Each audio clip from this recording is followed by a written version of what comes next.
What's going on, everybody? Give me 1 second because for some reason, there it is. For some reason, it was delayed on my end.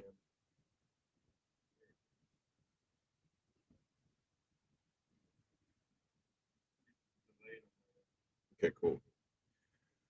What is up, everyone? How we doing? It has been, I didn't even realize it. I just looked at my channel here while I was on, and it has been 10 days since my last live stream. That's a long time. That is a long time. We can't be doing that anymore. Real quick before we actually get into the video, I'm gonna tell you. So, I just recently started a new shift. It's a night shift, so I'm doing the graveyard, and yeah, I'm still trying to get used to the schedule. The time is definitely weird. Um, I was already a night owl. I'm used to being up super late, but I've always worked day shift, and so I'm used to sleeping and then going to work and then being up the rest of the day, then sleeping and going to work and doing it like that. But now it's do the whole day, go to work, then sleep. It's work, then sleep, then do the day. And I'm having to get used to that. And actually, I just woke up, if you can't tell, uh, from this past shift. I went ahead and put a little 4.5 in. But yeah, now that we got that out, I just wanted to let you know that's why the content has been very slim. I mentioned in my previous stream, which was just a news stream. I hopped on here real quick, did a little quick hour and a half to talk about um, just the different stuff that had been announced because it was just so much, and there's been so much even since that video. I'm telling you, I don't know what the deal is this year, but it has been a crazy, crazy month or year. It's been a crazy year for. Hold up, I'm trying to multitask here. It's been a crazy year for just things. It's just I wonder if it's because of the strikes. We had the strikes, and it's like now, uh, all the stuff that would have been announced throughout the year last year is being announced now, and it's just kinda dumping on us because I don't remember it ever being this dense, especially, you know, it last year, it didn't feel this dense, but man, it's one thing after another. It's hard to keep up, and there was just another movie announced today by I think her name was Christine Cronenberg. So we got another Cronenberg on the scene now. Let me see what her name is. I want to make sure I get it right. Um, Caitlin. See, I already had it wrong. I knew it was a C.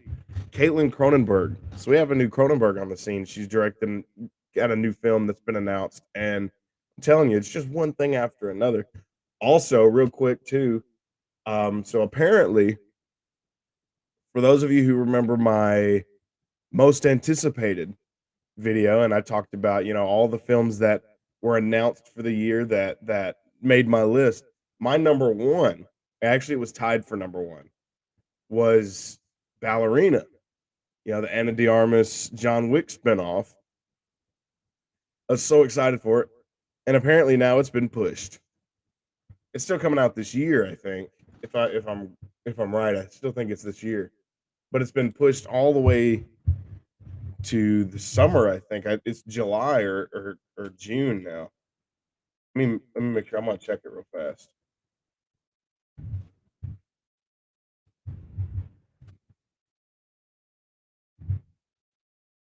And there we go. It pulled up the wrong ballerina first. Oh no, it did get pushed to next year. That's what it was. So it's not even coming out this year. So I'm gonna have to update that list. So I may do a quarterly update where I take off films that I've already seen as of now, and then update it around because there's been some changes. So I'll probably do like a quarterly update on that video. Anyways, that's all the announcements out of the way. Um, no, it's not. I also want to say I'm unhinged right now. Like I told you, I just technically I just woke up. So not just I didn't jump up out of bed and come over here and turn the camera on, but it's pretty close. I did my morning ritual and yeah, I'm telling you, I gotta get used to this shift. Anyways, in terms of other things, so I talked about it in my last video that a lot of my stuff had been pushed because of my schedule change and everything. I didn't know my phone sound was still on. Y'all like that ringtone? That notification. Um, in my last video, I talked about it where it's everything was getting pushed back, and one of the things that was getting pushed back, you have like my Matthew Vaughn movies ranked and reviewed. That one is going to be happening this week. I have a few of them that are going. I'm just going to be dumping videos. Um, so I have the Matthew Vaughn ranking. Obviously, Argyle was his newest movie, and you'll. I'm about to talk about Argyle here.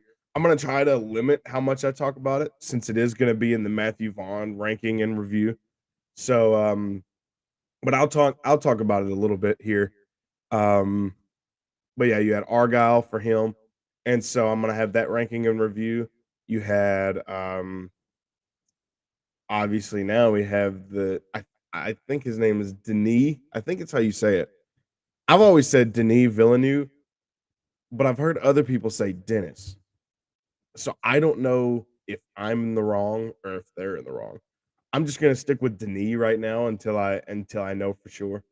Denis Villeneuve ranking and review. We had Dune 2 just come out this weekend, and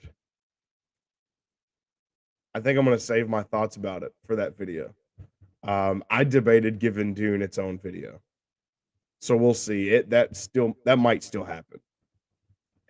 I need to watch it again. I do need to watch it again, so that's probably what'll happen. I'll you know pop over and see it. Actually, I'm watching a movie today because I have the other ranking, um, and that is the Cohen ranking because I'm going to watch Drive Away Dolls today at I believe it's 3:30. So I've gotta try to keep my talking to a minimum, which I'm already failing.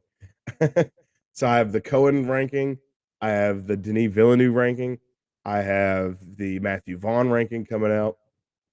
Um, there's something else too, but I can't think of it. And you know what? I'll save it for the next video. I remember. Let's get into this one. So for the month of February, I mentioned my shift and everything changing, and that had a big impact on how many movies I was able to watch in theaters. So my new releases, I only have 2 new releases for the month of February. That's anybody who knows me, that's a very, very, very slow month. That's cutting it down. That's a fraction. I mean, we're talking that might be 1/4 of what I usually watch. I usually sit between 6 to 8 movies a month, and yeah, I only watch 2. So that's to me, I saw that and I was like, wow, that's crazy. That's actually crazy. But yeah, I'm gonna kind of so actually what I was about to say, so I picked up the slack mostly in my other watches. And if you watched my previous one, and I'll have the link to my January uh recap, probably where is it at? B. Nope, right here. I got used to that. Yeah, I'll have the January recap. I think I clocked in at like 31 or 32 or something like that for January. I'll have to I don't remember exactly. But if you watch that and you know that I am going to start with I started with series. Now I didn't watch any new series. I'm still trying to finish up some other ones. And I don't want to put a series on here that I'm in the middle of because then I would talk about it every month. So I'm saving it to the end. So I have one of these months. It's just going to dump all the series that I'm in the middle of watching. Um, but I do have a lot. So I did the way I did it was rewatches. Come on, It's only recently started doing this.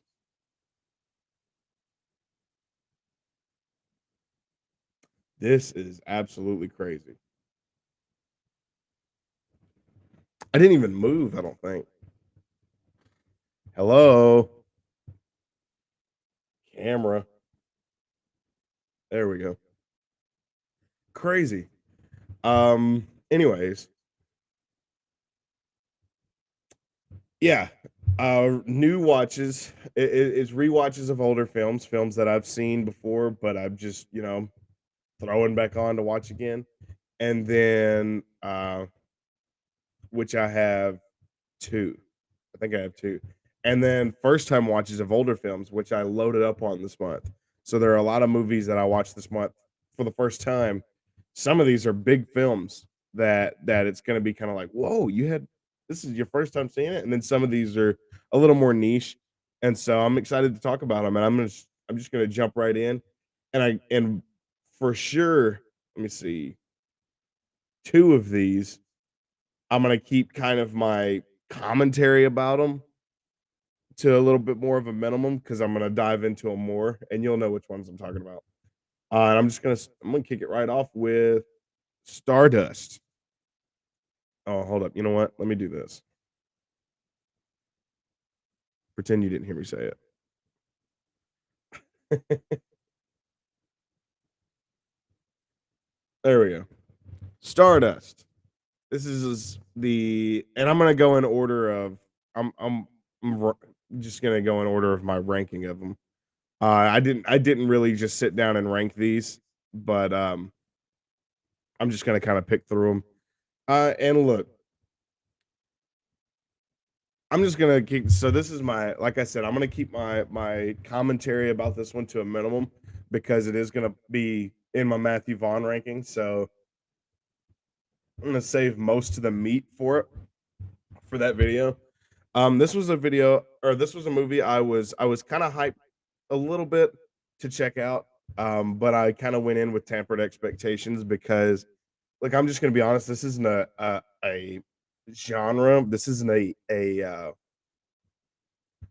this isn't really the type of movie that I gravitate towards. It's kind of it's fantasy and all the spells and witches and like it's that type of film and fairies and stuff like that. And that's just not my thing.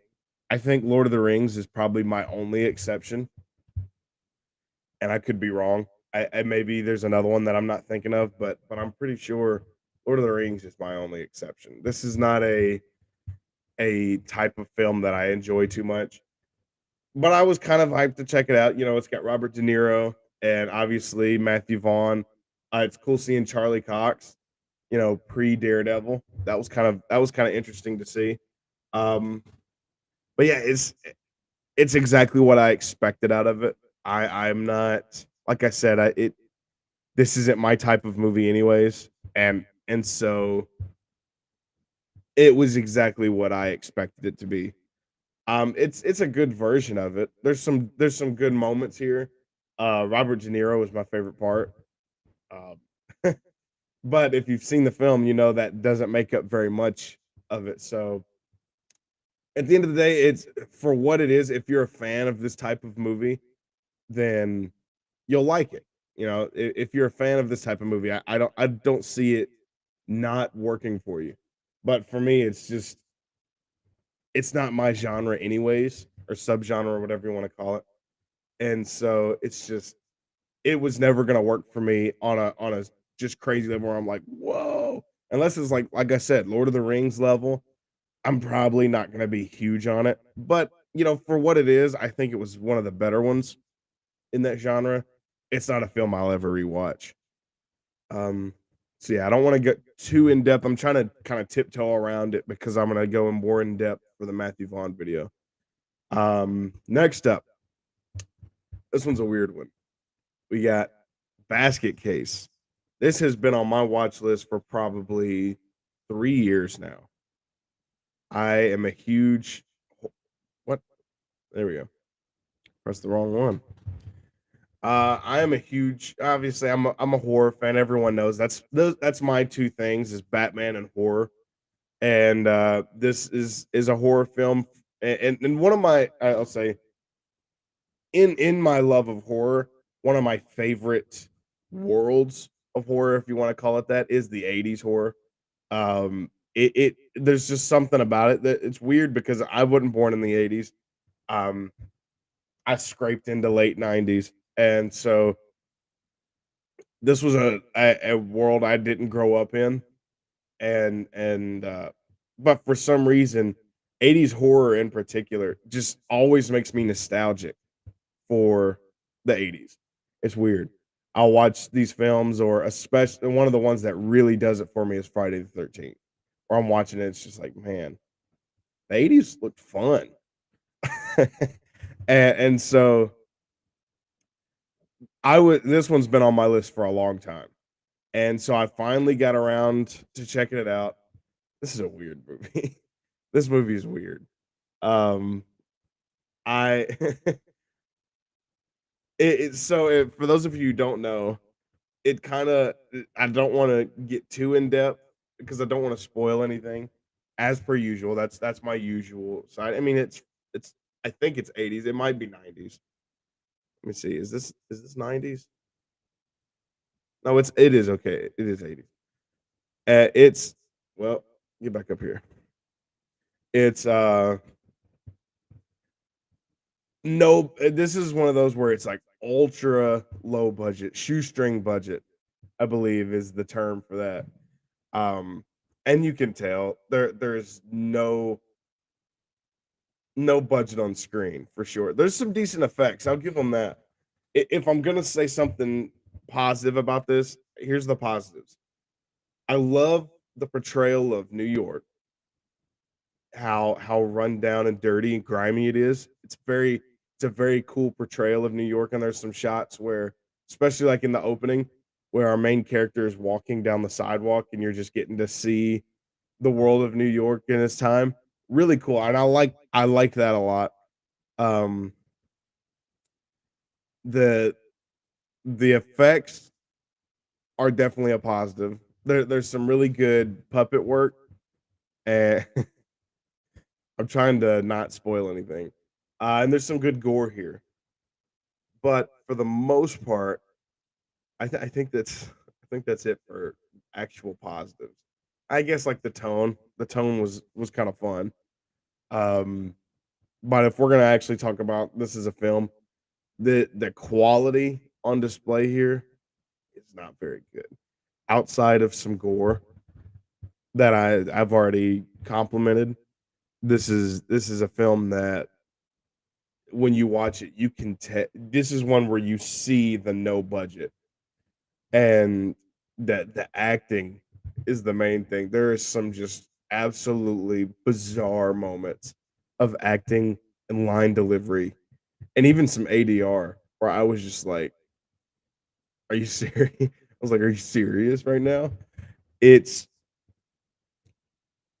it's not a I would never call this a good movie, but I had fun with it. I did have fun with it. I couldn't rank it very high or rate it very high, just because of the quality and maybe if I had watched this with somebody and been able just to kinda have fun with it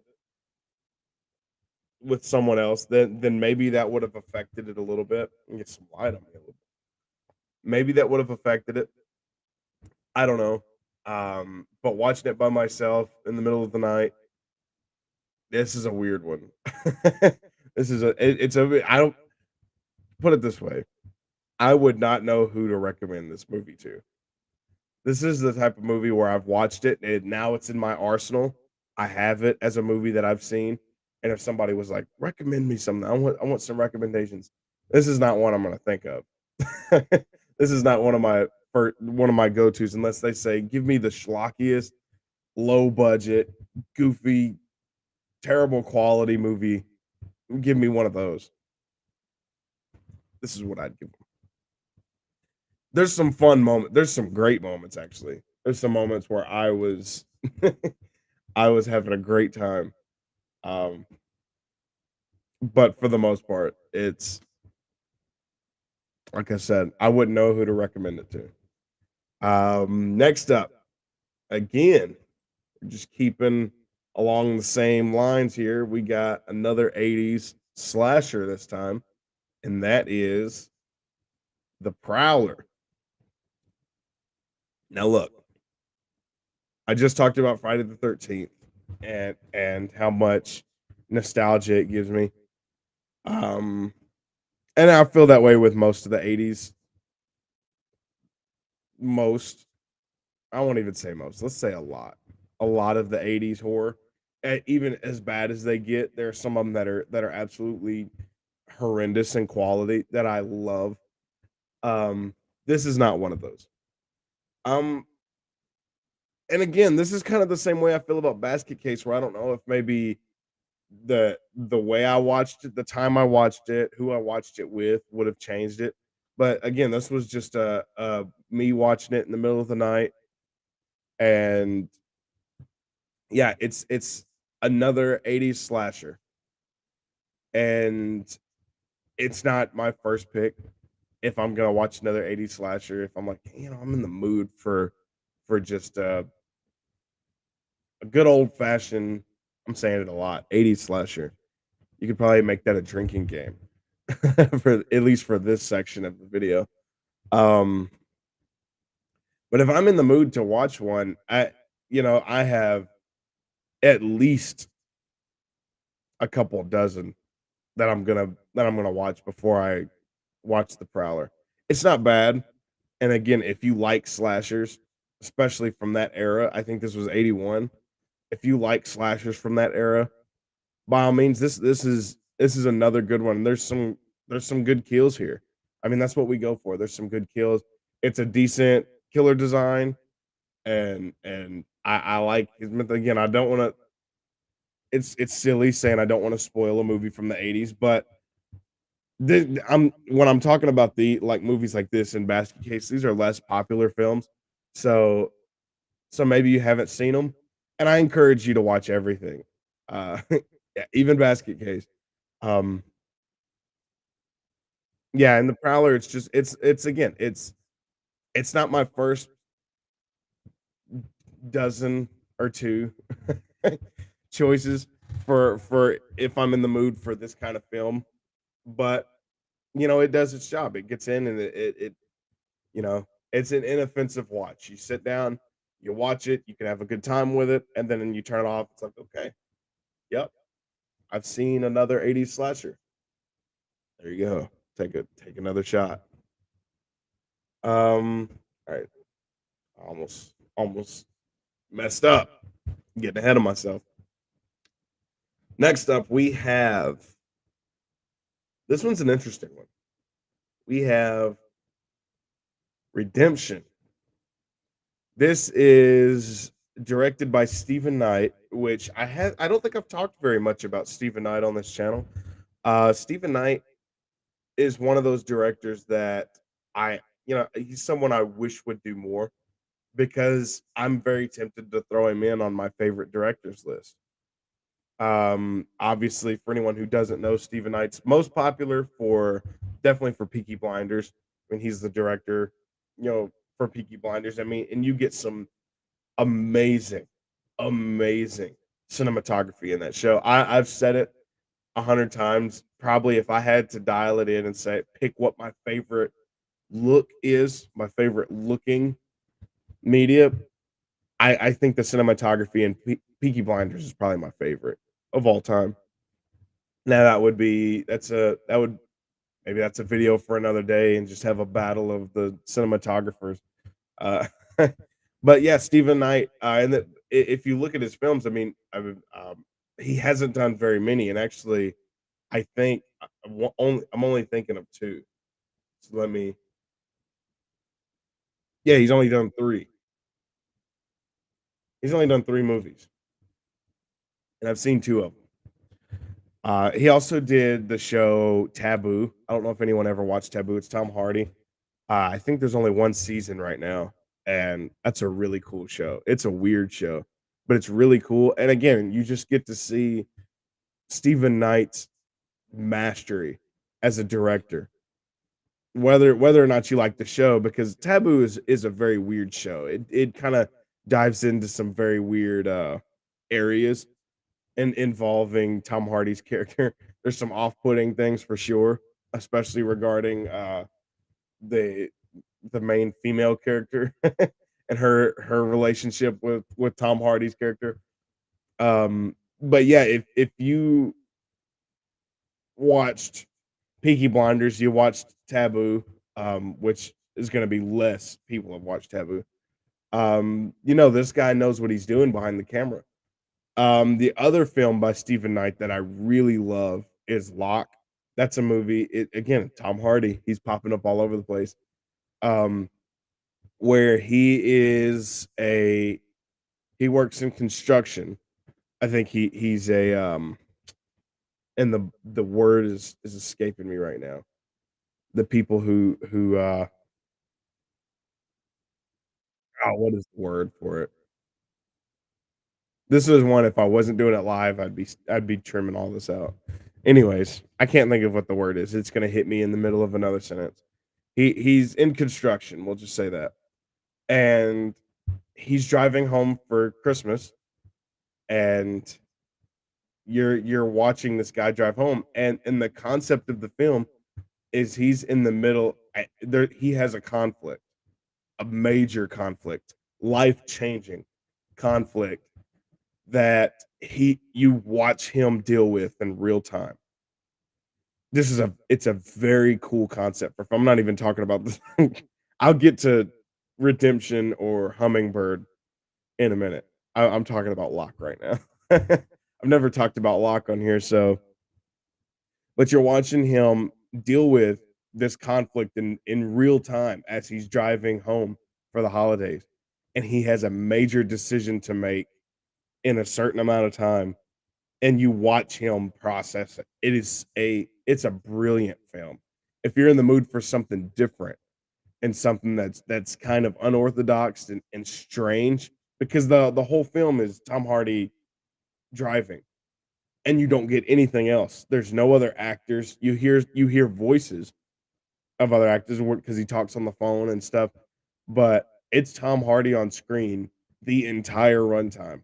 You get some B-roll of like the highway and stuff like that, but it is 99% takes place right there inside Tom Hardy's car. And it's a brilliant film. I loved it. So naturally, now let's talk about this film. I was super excited to check this one out. It's Jason Statham, who I've talked about. I talked about him last month in regards to Beekeeper, where I said he's one of the last he's one of the action heroes that we have for this. You had obviously you look at the 80s and the 90s, you had Stallone, Schwarzenegger, and Van Damme, and just a ton of just these big action heroes of the day. And that died down big time in the 2000s. And so when you think about it, who do we have as action heroes? You have Tom Cruise as Ethan Hunt, um, Keanu Reeves could probably qualify for that. I would definitely qualify him. He's definitely put the most work in, him and Tom Cruise for sure. Um, maybe who else could you say? I mean, Scott Adkins kind of, but he's on the direct to video action. So his same with Michael J. White. I don't know if you could classify them as full on action heroes of the day.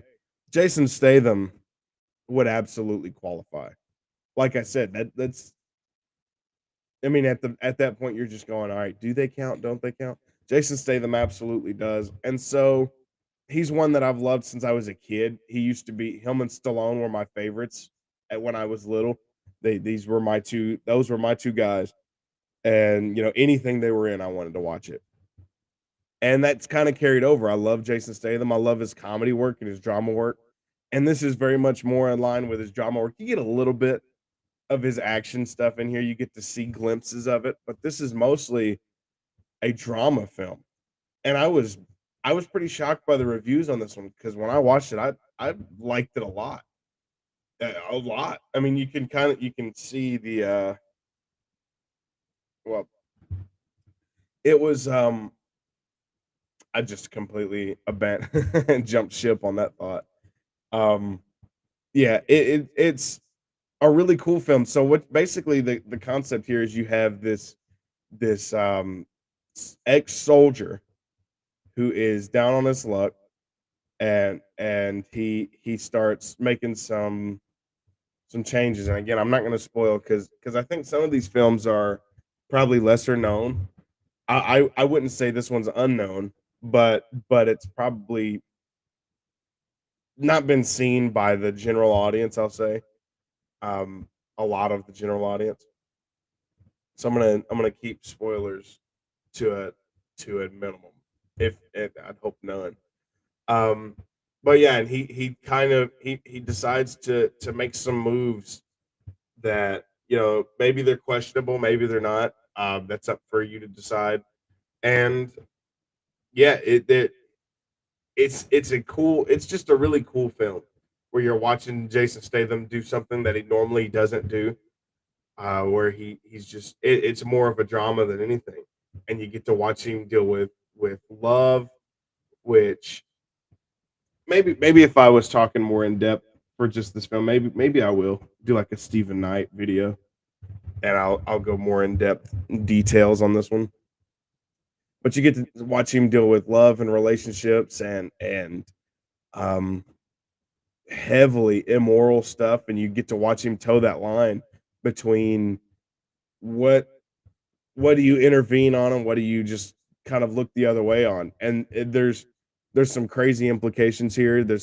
You see some stuff and it's like, wow, that's I don't know how I'd respond there. Really cool. It's an interesting film. I was surprised that it was rated as low as it was. I enjoyed it a lot. If you can tell, I thought it was really cool. And you do get a little bit of Statham being, Statham. You get to see some action and stuff, some of his chops, but for the most part, it's you're watching him deal with conflicts that maybe I won't say that we all face because there's some stuff on there that is definitely something that we don't all face. At least I hope not. Um, but you get to see him just work through, the daily stuff that he's dealing with. And so it's really cool. It's different for Statham. Um, it's called Redemption in most areas, but it's actually called Hummingbird.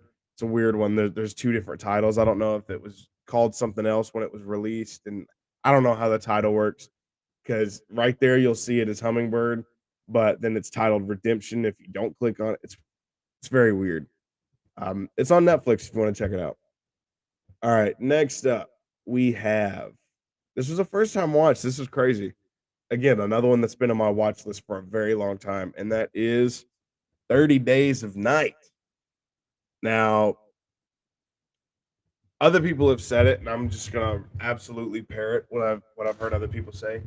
And mainly one other person, one of my people I watch on here. Uh, vampire vampires are one of the coolest subgenres of horror. One of the coolest, I guess, movie monsters, in my opinion. I Vampires is definitely in terms of movie monsters. I'm trying to think. I'd probably say they're at the top. I mean, you have werewolves, you have zombies. I'm trying to think of what other would qualify as like a its own category. Vampires is the best one for me. But what's sad is there are you can probably count the number of good vampire movies on one hand. Yeah, hey Brent, how we doing? So yeah, this was a first time watch for me.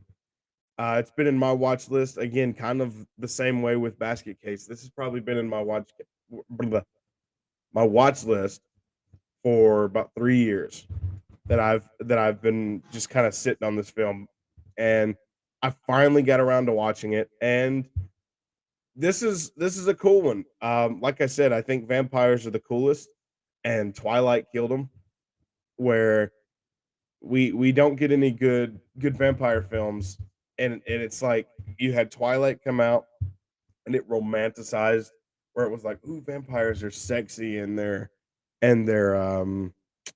suave and they're alluring, and it it just completely ruined vampires because that's how they were seen from then on, and nobody would touch making a vampire film, and unless it was in that same Twilight genre. I agree. Lost Boys is the best vampire film. Kiefer Sutherland. Absolutely. It's not even close for me. But yeah, so I was intrigued to check this one out. And there's a lot of cool things here. I love the way the vampires are portrayed. This is very much a vampire horror where you're in this town where it's I forget where it's at. This is in Alaska, I believe. And you're in this town where it's dark and the sun does not come up for a while. It's this whole month of no sun. And you think about when you start to think about, okay, what type of horror film could we shoot there? Vampires is like the no-brainer where you say, of course, there's no sunlight. What are you going to do? You have to stop them on your own. You can't rely on the natural what's the word I'm blanking on words like crazy. You can't rely on the elements to take these guys out. You have to do it on your own. And it's a cool movie. You see these vampires in such like I said, it's very much on the horror side. The gore here is pretty great. Um it's not I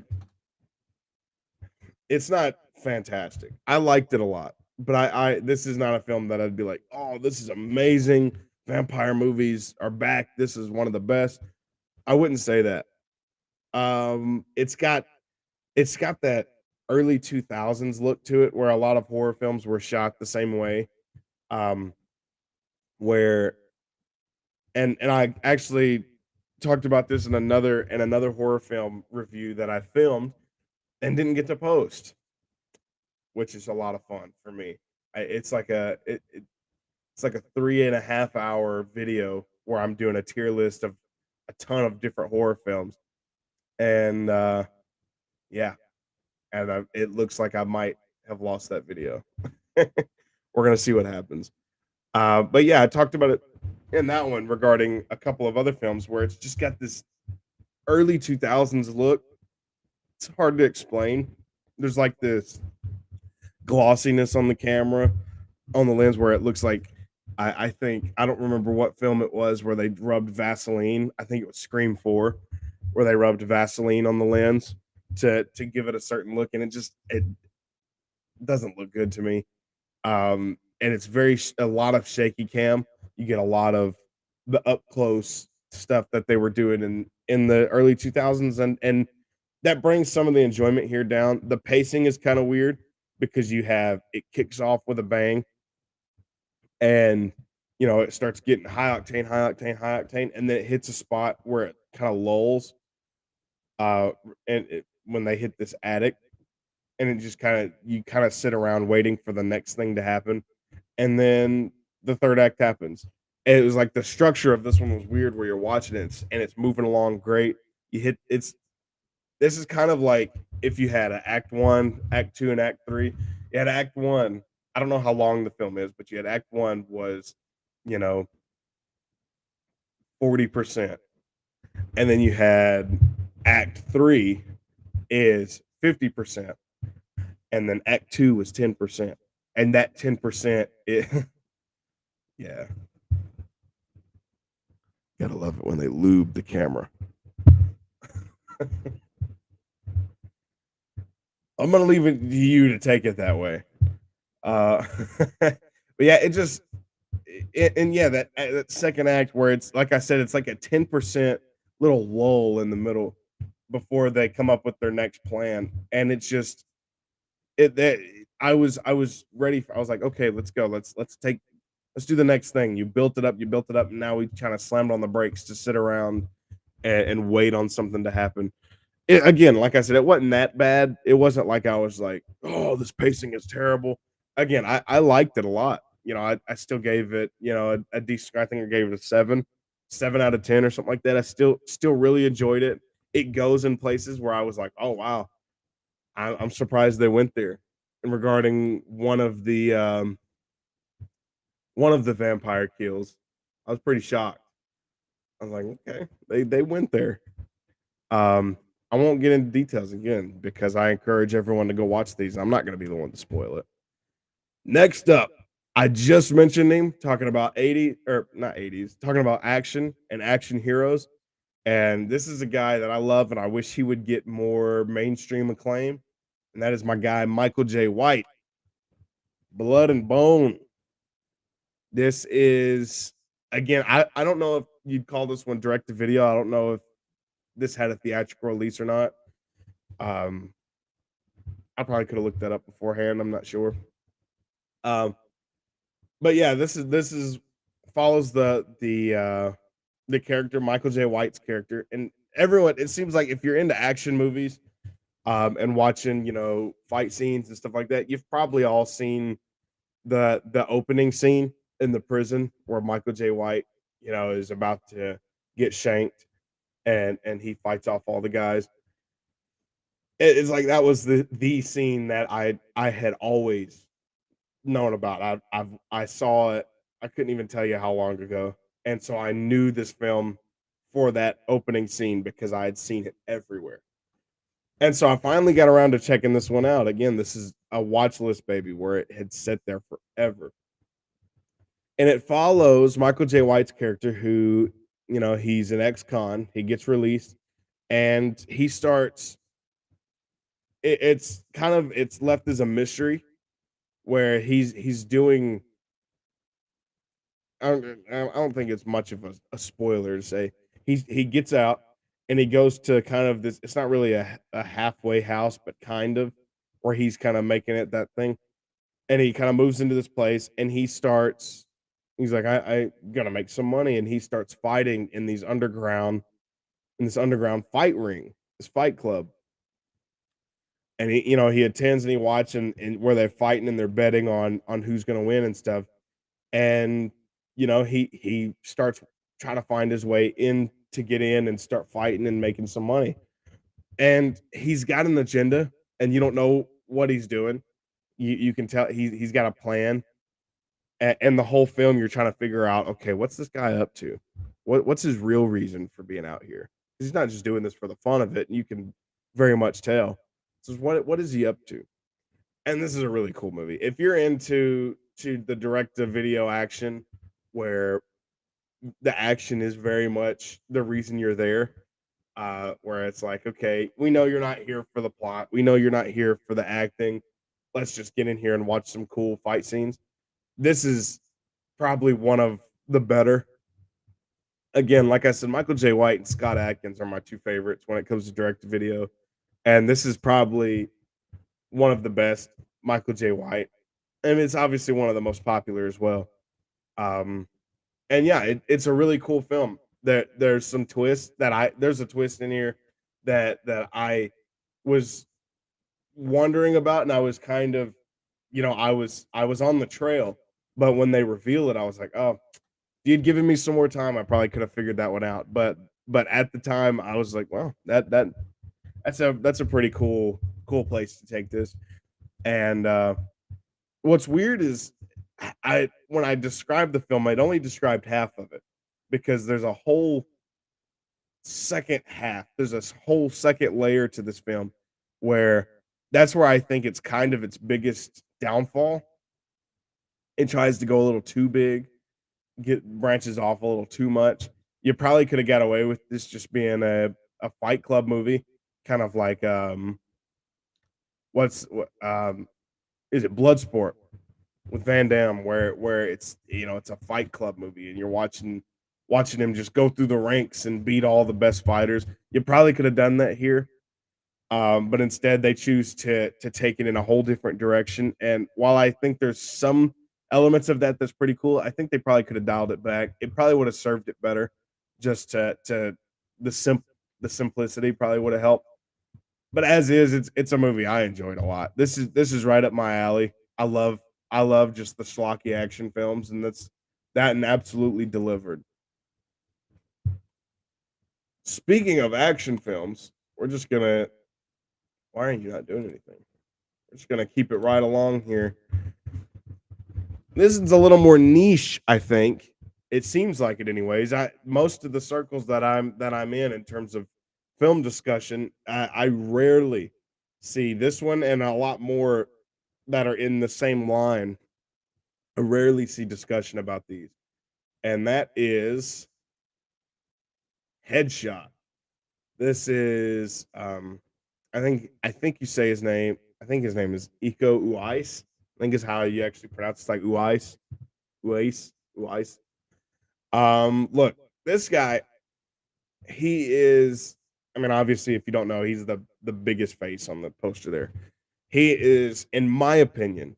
I talked about action heroes in terms of Eastern movies, Eastern action.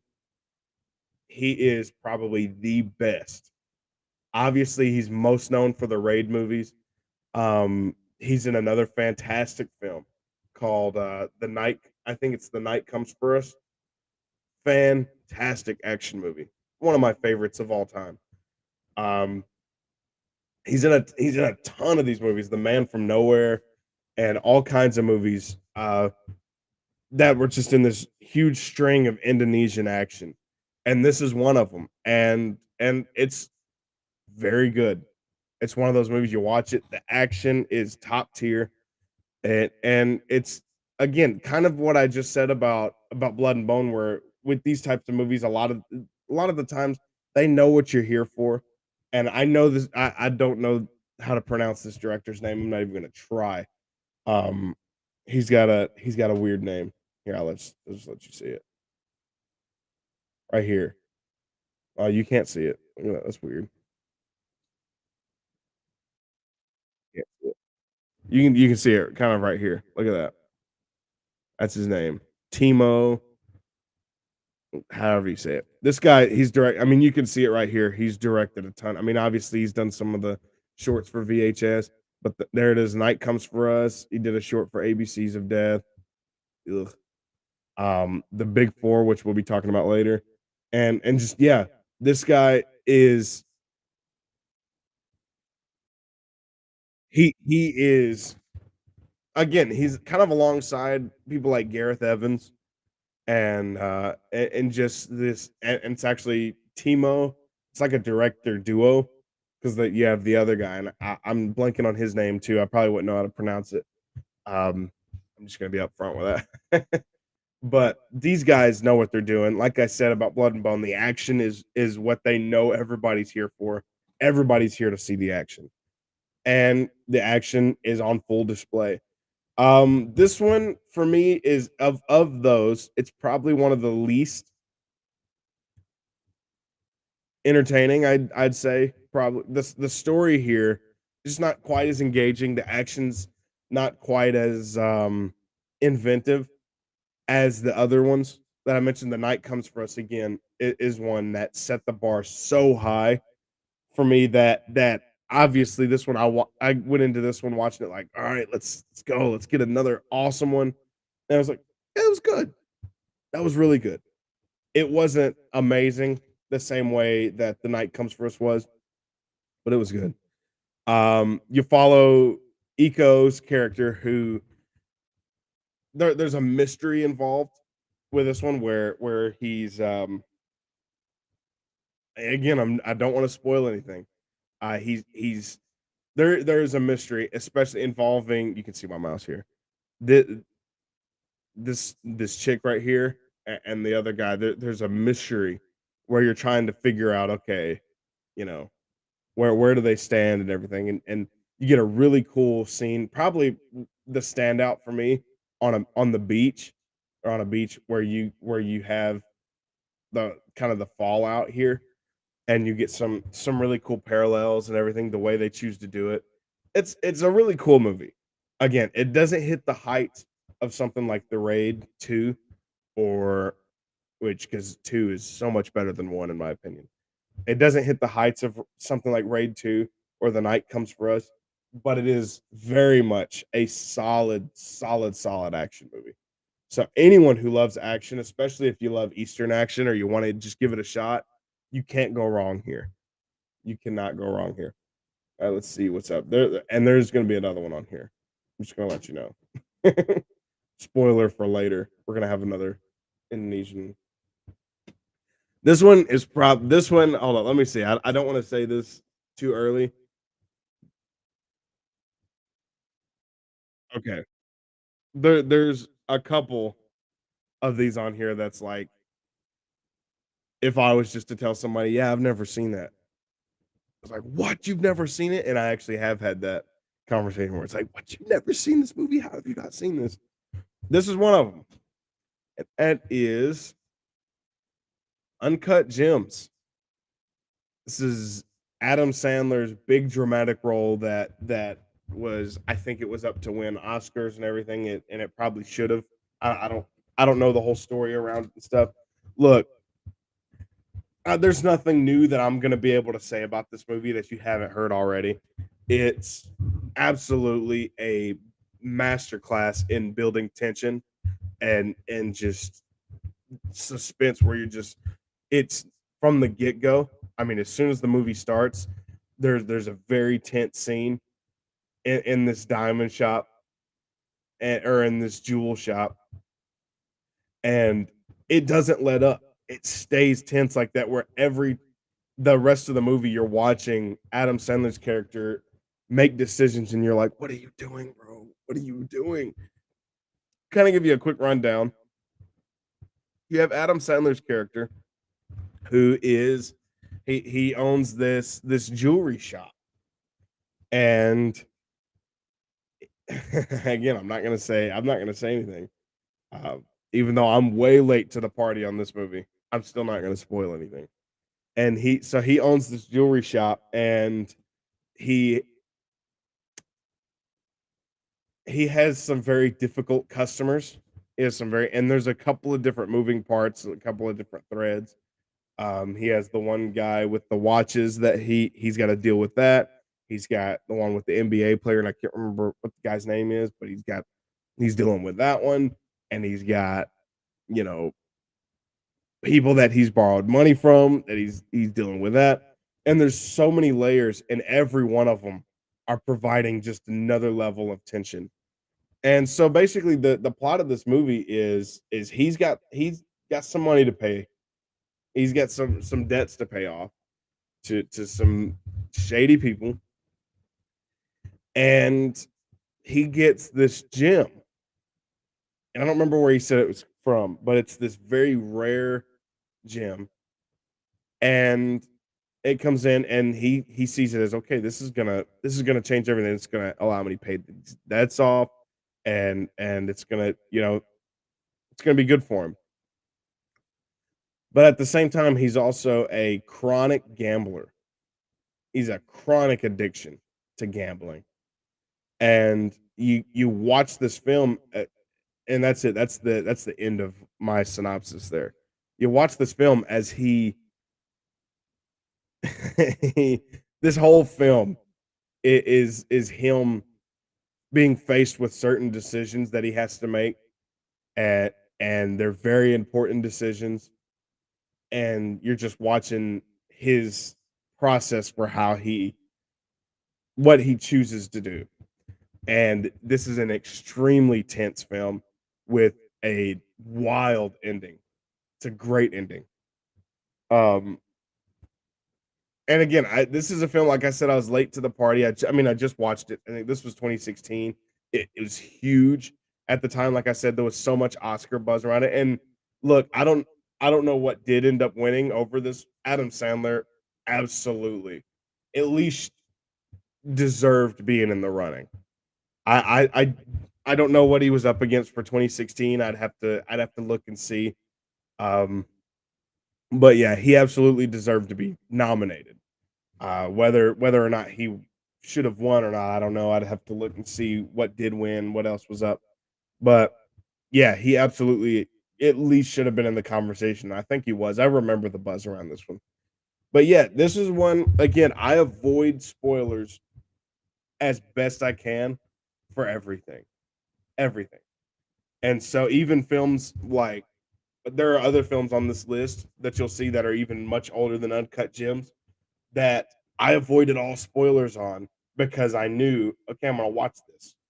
It's a film I'm gonna watch. I'm not gonna watch other people's in-depth reviews on this film. I'm not gonna to watch, when a scene pops up on Instagram from this film, I'm just gonna scroll past it. I'm not gonna watch it. And that's how I've done all of these. Uncut Gems was a huge one where I'm in a lot of film groups. Come on, don't do this. Focus. Up. Saw it kind of moving a little bit. Look at it working. He's working. There we go. Maybe I should lube this camera. Oil up. Anyways, um, but yeah, I'm in a lot of film groups and stuff on the different social medias, and this film pops up every little bit, and they're always posting scenes from this and stuff like that, and I every time scroll past because I didn't want to spoil it, and I'm so glad I didn't because the ending, my jaw was on the floor. I was like, of course. It's a fantastic movie, a fantastic ending. It's not perfect. There's some things I really wish they would have done different. Um, Especially in regards to the gym in question. There's kind of a thing, and this isn't a spoiler or anything, but there's a hint that this gym that he's banking everything on. There's this hint that this gym might be supernatural in a way. And it's really just I think two scenes, and it's two scenes that are real tiny, just real quick. Um, that kind of hint to it, and that's something I wish would have been explored just a little more, explored a little more, or kind of take it out completely. That's kind of where I was at, where it's sitting right in a weird spot where you get just enough that it's like, okay, maybe you should have where it's kind of teetering. It's like, okay, either take this out or develop it just a little more. Again, I don't think they should have spent a whole subplot on trying to figure. I hate when movies do that, trying to explain everything. I don't want it to be explained, but I would have liked to have not been explained, but at least just to see that a little more, develop it out a little more. Because when you see it, the first time you get that glimpse, it's pretty early on. It's like, oh, okay, that's interesting, and then it never comes up, and then it comes up again at the very end, and you're like, oh, all right.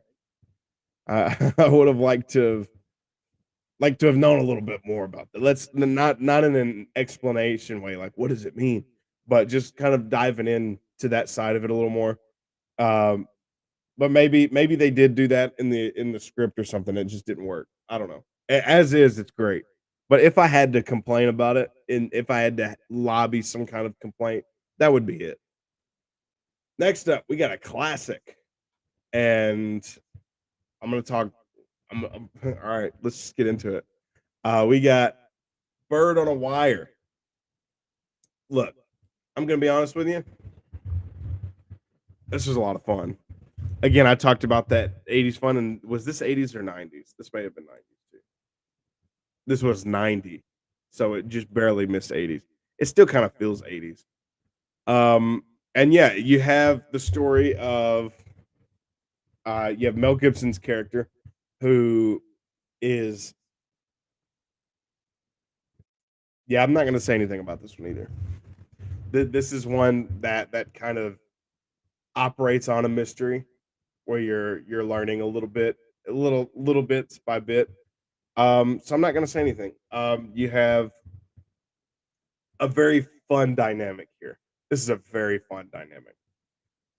I've said it before. I don't think I've talked about it too much on this channel. I definitely want to go more in depth with it sometime, but controversial or not, I don't care. Mel Gibson is my number one favorite actor of all time by far.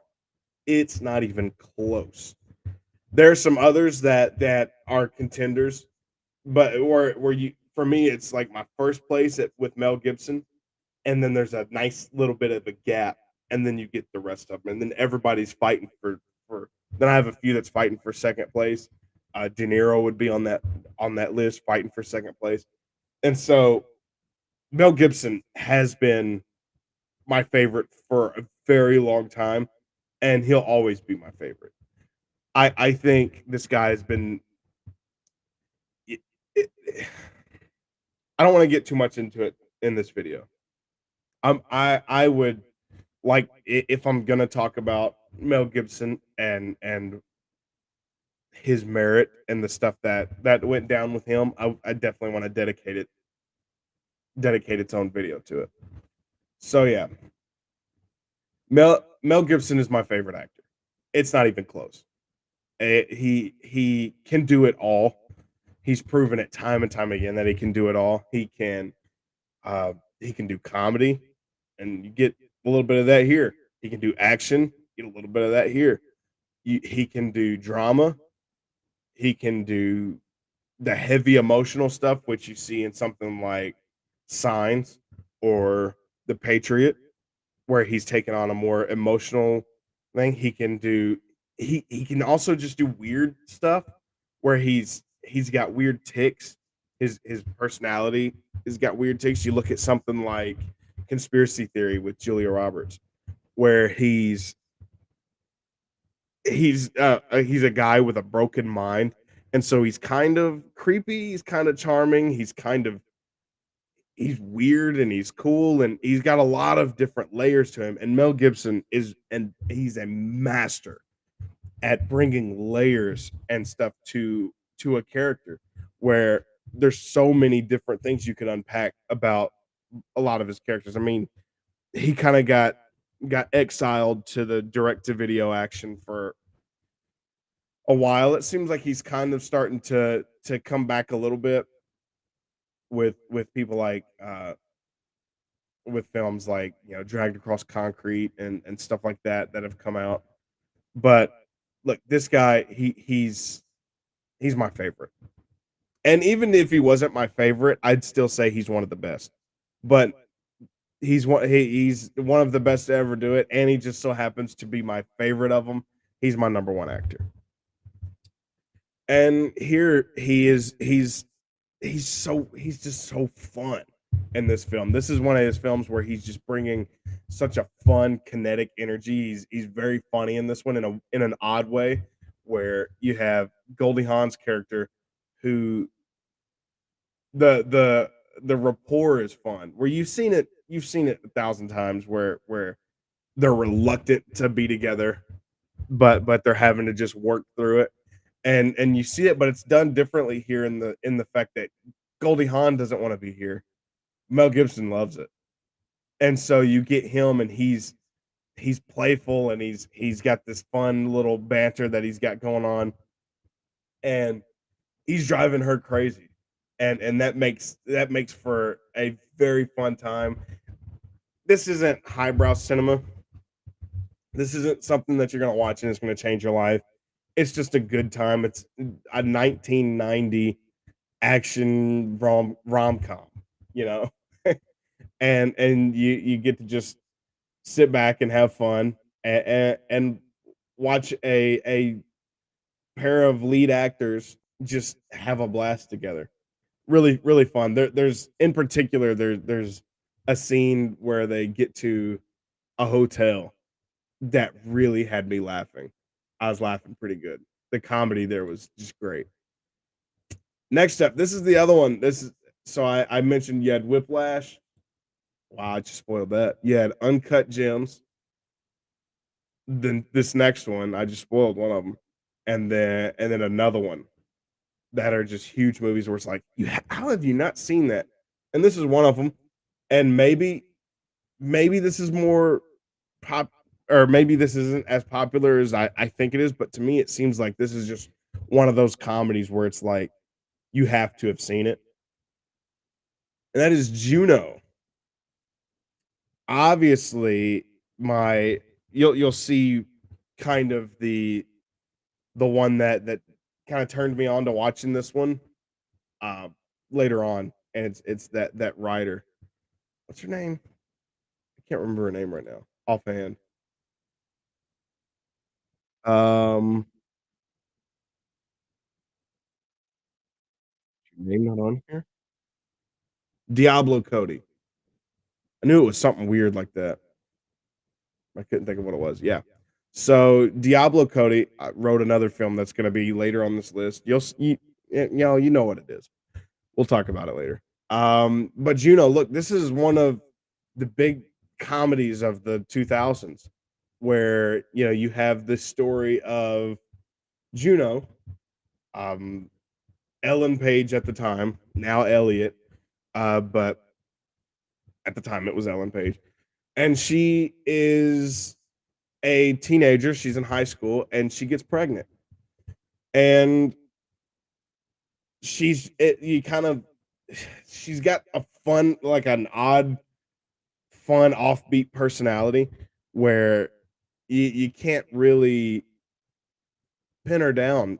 She's you can't really get an idea for who she is because she's got this, and it's really a defense mechanism where she has built up this aura, this personality that kind of keeps people at arm's length. And so you watch her deal with the idea of, oh wow, I'm pregnant, and at the beginning she's like, okay, let's just nip it in the bud, abort it, and be done with it. But she somewhere along the line changes her mind and decides she's gonna keep it, and she decides she's gonna keep it alive, and she has a plan. And I don't want to get, again, same as always, I'm not going to get into the plot at all. That's just kind of the setup of the film, and it's a very interesting setup for a comedy. It's an odd one where you're like, does that sound funny? It doesn't on paper. You're watching a teen girl kind of deal with the burden of motherhood. It's like, that's it doesn't sound like a comedy, but the way it's presented here is in such a funny way, such an interesting way. And there's a few. It's such a weird movie too. If you've seen it, you know what I'm talking about. But the dialogue here is bizarre. There's some lines in this film where I was like, wait, what? What did you just say? The exchanges here are so weird, and it's like I said, bizarre is the best word that I can think of to describe the dialogue and the writing of this movie. Um, Obviously, you can see Michael Cera there. He's for what he has in the film, he's a lot of fun. He's doing Michael Cera. It's what you've come to expect. J.K. Simmons is in this, and he is perfect. He he's not goofy all the way, but he's quirky, and where there's moments of him being normal, and it's like, okay, yeah, that seems normal. And then there's moments of him being like, okay, this guy's a little weird. You can definitely see where Juno gets it. And just every character here is done perfectly. Jason Bateman's in it, and Julia Garner, or Jennifer Garner, not Julia. Jennifer Garner are in here too, and bring another interesting dynamic where Jennifer Garner is extremely sweet, and you can't help but love her, and you want the best for her. And Jason Bateman's playing something very different from what you usually see him as. And so this is a really cool movie. It's a fun comedy. I think a lot of the comedy still lands. It is kind of, like I said, it's an offbeat comedy. So there's some stuff that it was just kind of okay, yeah, that was pretty funny. But then there's some moments that are still really funny, and it's just charming. I think that's the best word I can use to describe this. It's a very charming movie. It's different, it's odd, and it scratches an itch that if you haven't seen it, you don't even know that you have it. But you watch it and you go, I didn't know that I was needing something like that, but I was. And that's how I felt about this. And you know, I loved it. It was great. Great time. A lot of fun. You haven't seen Juno, it's on Hulu. So check that one out. Again, I don't know how popular it actually is. I always thought it was popular, but until I'd watched it, and then I was like, I want to hear what other people are saying about it. And then I started seeing, oh, maybe it's not as popular as I thought it was. So maybe it is. I don't know. But if you haven't seen it, check it out. Next up, we got our boy Scorsese, Mean Streets. Yeah, this is early Scorsese. I don't. It's not his first. I don't think. I think he had one or two before this one. I'd have to check and see. I'd refresh on what he has done.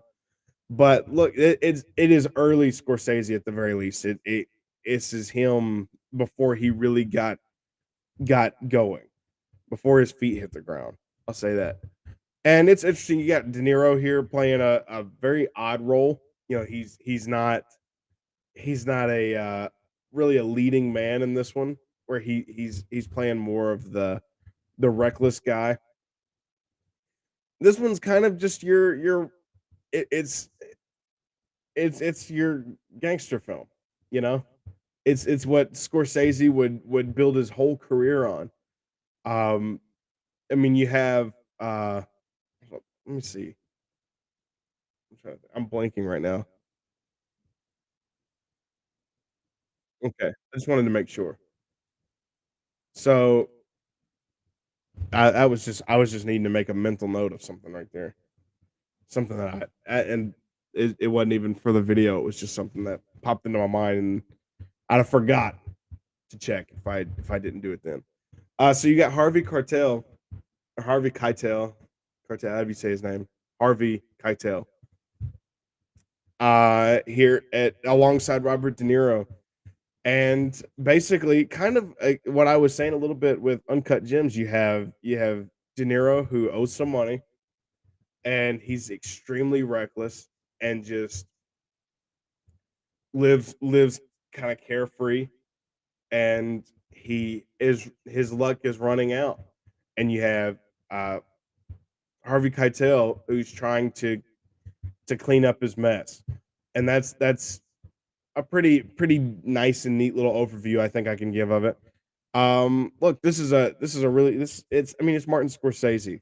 I mean, the guy built his entire career off of making gangster films. And this is an early one. This is a different one though. This is a lot less glamorous. You watch something like Goodfellas, where it's very much, all my life I always wanted to be a gangster or whatever. And you see the rise and fall of blanking on the character's name. Goodfellas. I can't think of his name right now. I'm telling you that I need to work on my schedule a little bit better.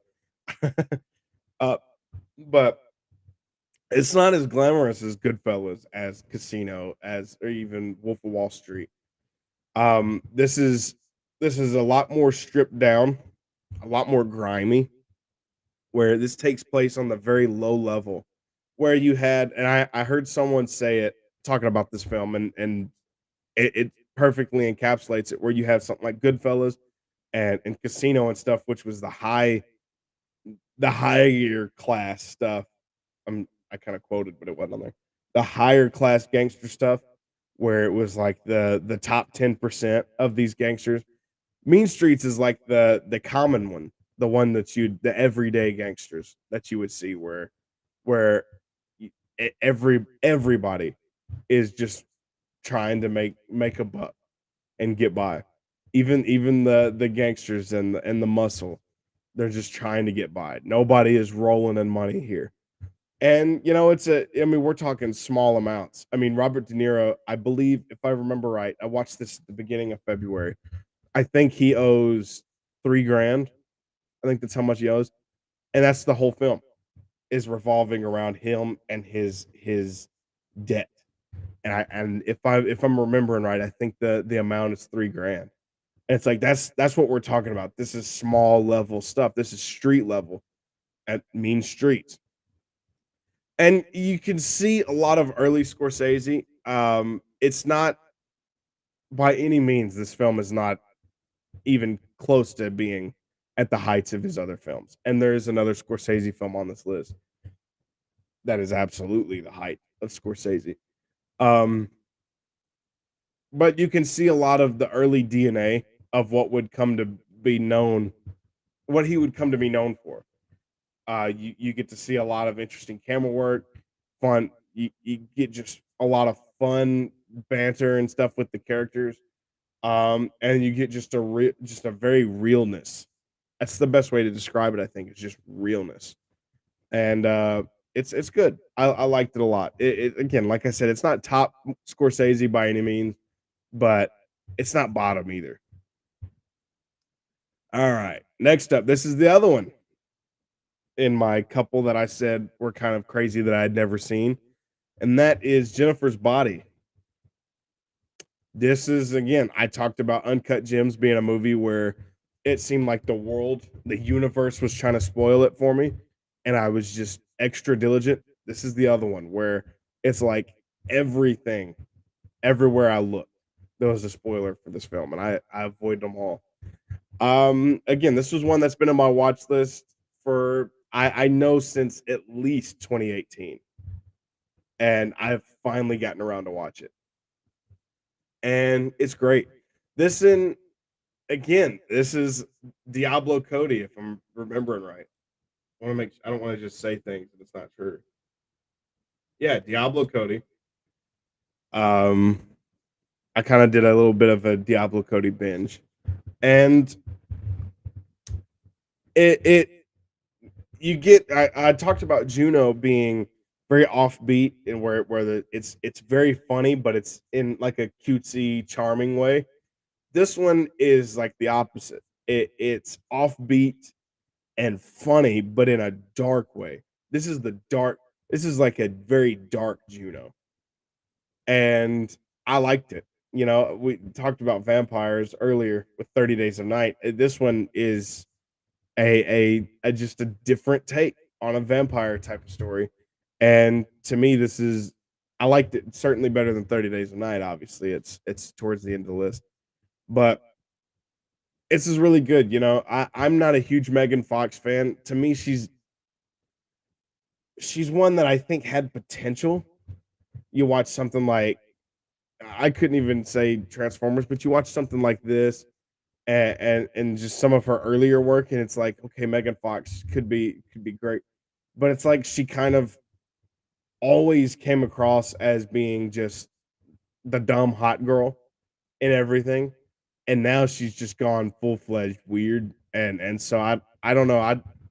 I think she's got potential to be a great actress. I don't know what's happened with her career, why she's so weird again. Like I said, she's kind of always comes across as just being the dumb hot girl.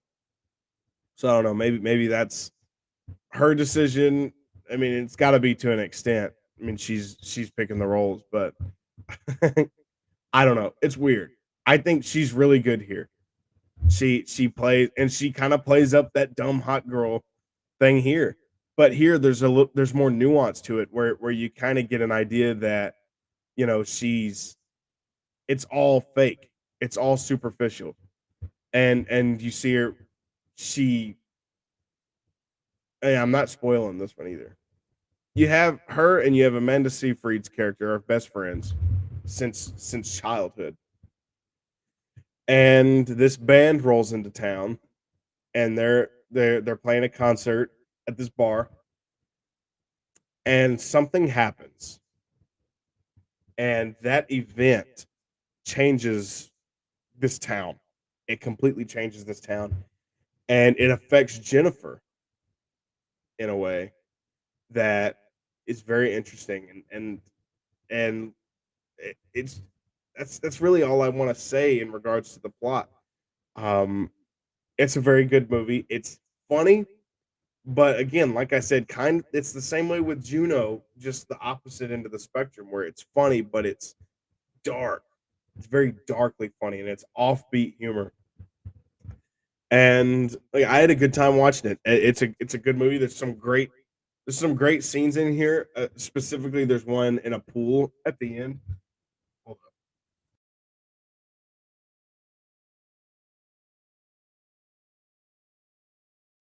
I have like a catch in my throat. I don't have a drink. I did not do my due diligence.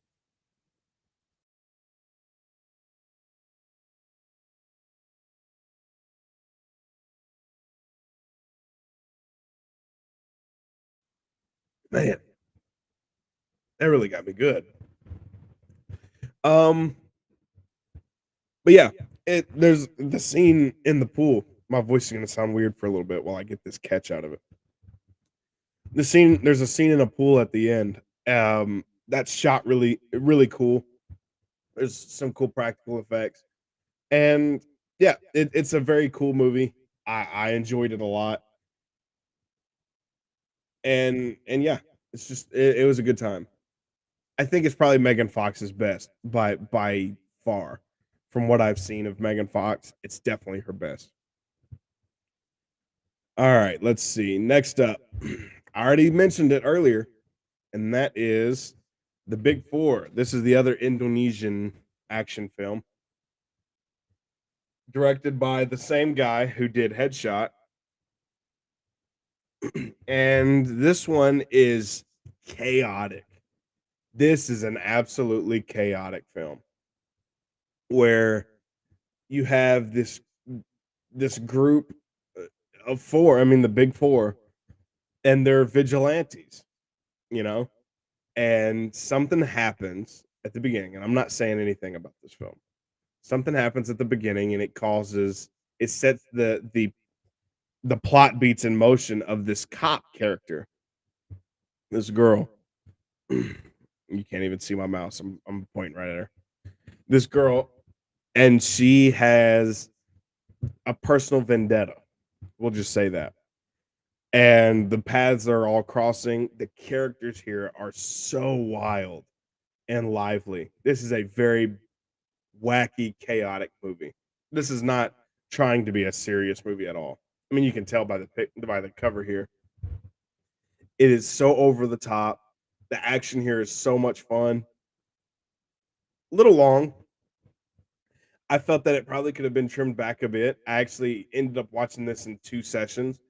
I was watching it before work one day. I kicked it on and was watching it, and I got about just over halfway, and was like, "Oh wow, I gotta leave for work," and oh wow, I still have an hour left of this movie. I didn't realize, and so it is a little long. I'd be curious to sit down and watch it all at once, which I thought I was gonna get to do. I didn't pay attention to what the runtime was when I turned it on that day. I had to finish it later. Um, but but yeah, I'd be curious to know how much it changes if I sat down and was able to watch it straight through rather than in 2 parts.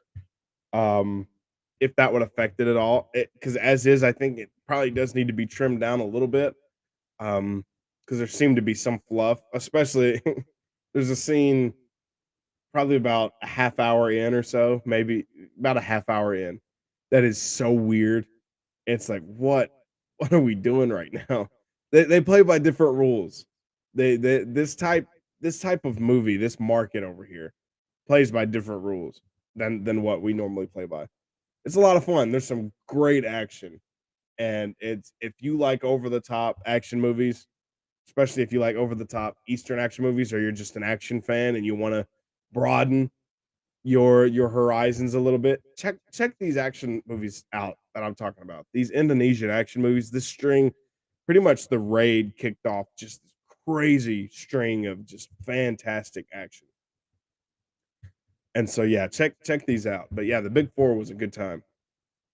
Next up, another classic action film. We got Dread. Now, this is one of the rare occasions where I decided to break my rule and watch them out of order. I am kind of a stickler for if I'm watching a franchise film, I have to watch them in order. I can't just jump into a franchise and watch one I can't do that. I have to start with the first movie and then work my way to even if it's even if I don't care about any of the others and I just wanna watch one, I can't. I have to start at the original and work my way towards it. And this is a franchise it's only got 2 movies, but this is the one exception I made where you have Judge Dredd with Stallone, and then you have Dredd with Carl Urban, which is this one here. And I said, "You know what? I'm just gonna watch Dredd."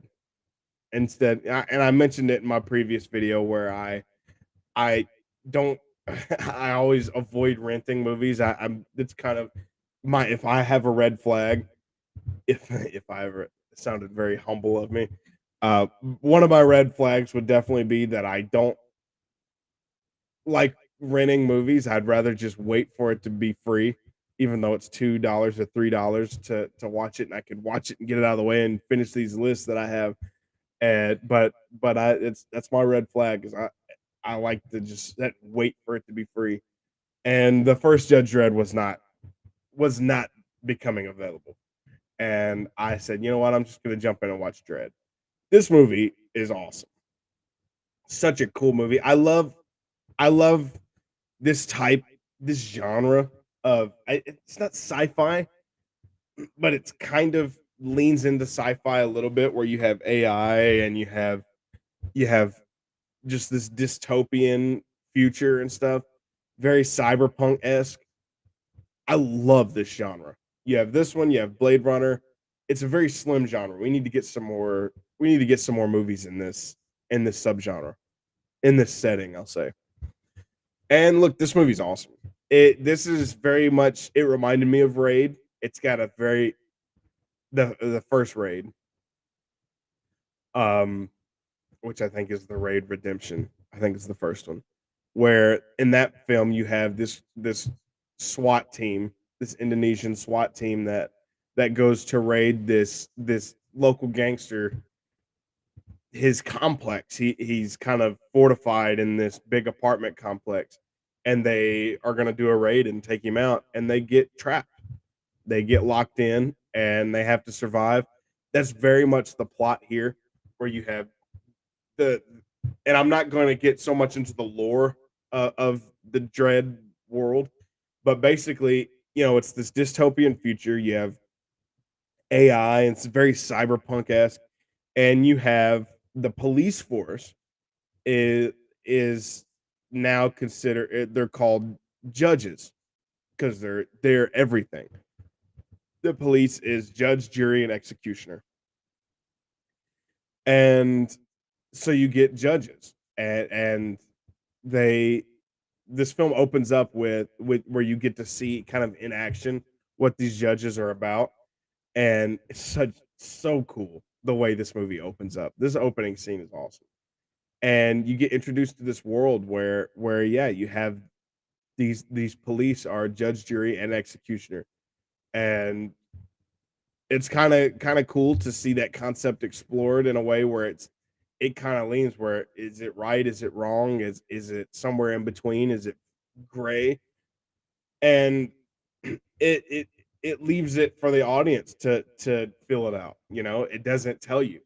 This movie doesn't say, "Hey, this is wrong. Hey, this is right." It says it presents the idea. Here's what's happening. Do with it as you please, and I love that. The action here is really cool. Carl Urban is awesome as Judge Dredd. And yeah, that's the concept here. It's very much Raid Redemption, but with a dystopian cyberpunk skin over it. Where you have these judges go in to get this guy and they get locked in and they have to survive. Definitely watch this one. This one's on Netflix. Watch this movie. This is a fantastic movie. I've heard that it's so much better than the original. I don't know. I broke my one rule, so it leaves me unknowing. Uh yeah, that definitely check it out. Judge or Dread is awesome. Next up, I spoiled it. We have Whiplash. First time watch for me. It's wild, I know. I have never sat down and watched this movie. And again, just like most of the others on this list, They have been in my watch. This movie has been in my watch list for years. Pretty much, I'd say pretty much since La La Land, I think is when it really hit my radar. Where I remember the buzz about Whiplash, but I was 14, 13 or 14 or so when this come out. And so this wasn't the type of movie I was watching. At that time, I wanted action, action and more action with some thriller, a little bit of horror. That was me as a kid. And so Whiplash was not a movie that would have been on my radar anyways. And so it wasn't until I really started exploring when I was about 16, I really branched out and started watching everything that I wanted to watch. So this is one that I had heard all the buzz about and it instantly hit my radar. And then um probably around again, probably around 2018-ish, I added this one to my watch list to definitely check out and never watched it. And so I finally got around to watching it this month. And again, like I said about some of the previous ones, there's nothing I can say about this that hasn't been said. This movie is perfect.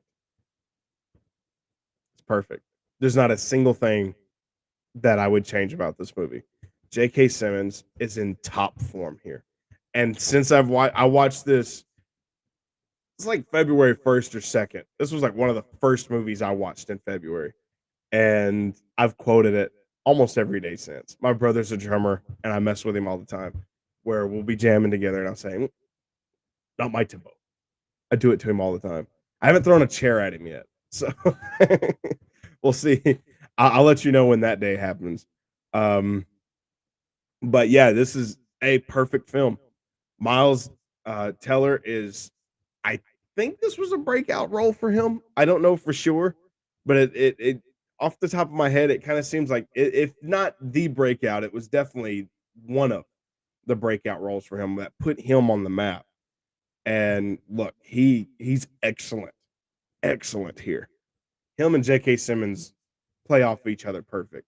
Where you there's so much nuance to these characters. That's my thing, and I talked about this in my January ranking when I talked about Mean Girls. Nuance is the key here. See, that's one of the things that drives me crazy about other movies is you'll have a character and that's it. They are what they are.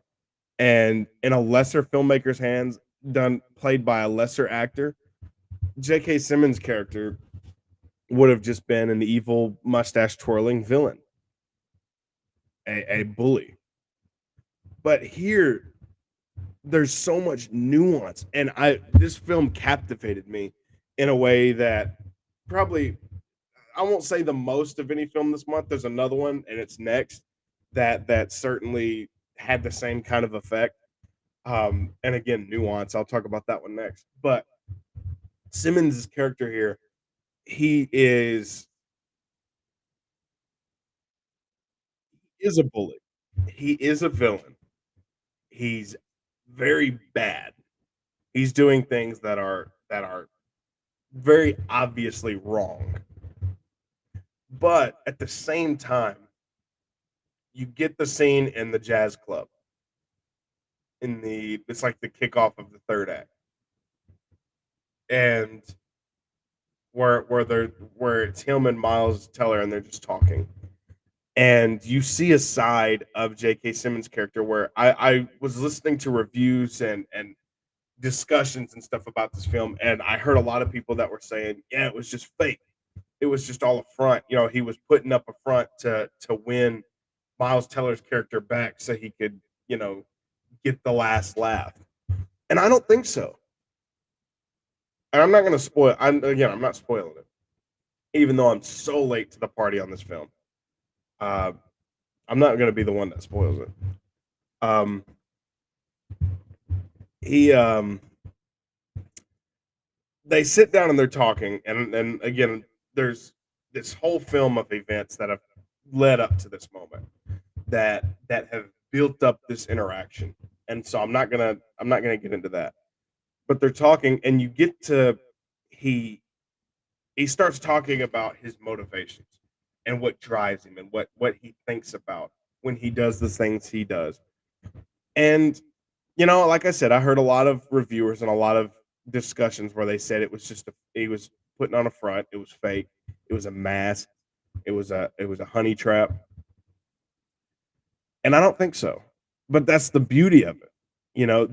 The nuance that J.K. Simmons brings to this character and this portrayal, it warrants that discussion where some people can see it as a trap, as an intentional mask. And then you have other people like me who see it as no, this is genuine. He's actually being genuine here. I think he is. And we're no nobody's wrong. Nobody's right, nobody's wrong. I could be 100% right or I could be 100% wrong and it is a trap. But that's the beauty of what J.K. Simmons and what's the guy's name? Leon. Oh, it's not Leon. I'm thinking of someone else. Chazelle. Damien Chazelle. That's the word. That's who I'm looking for. Tell you, I'm blanking like crazy today. Um, that's the beauty that they bring to this, where it can go either way. You are free to look at it however you want to look at it, and to me, that is so valuable. And the same way with Miles Taylor's character, where you can say, okay, was he right in these decisions? Was he wrong in these decisions?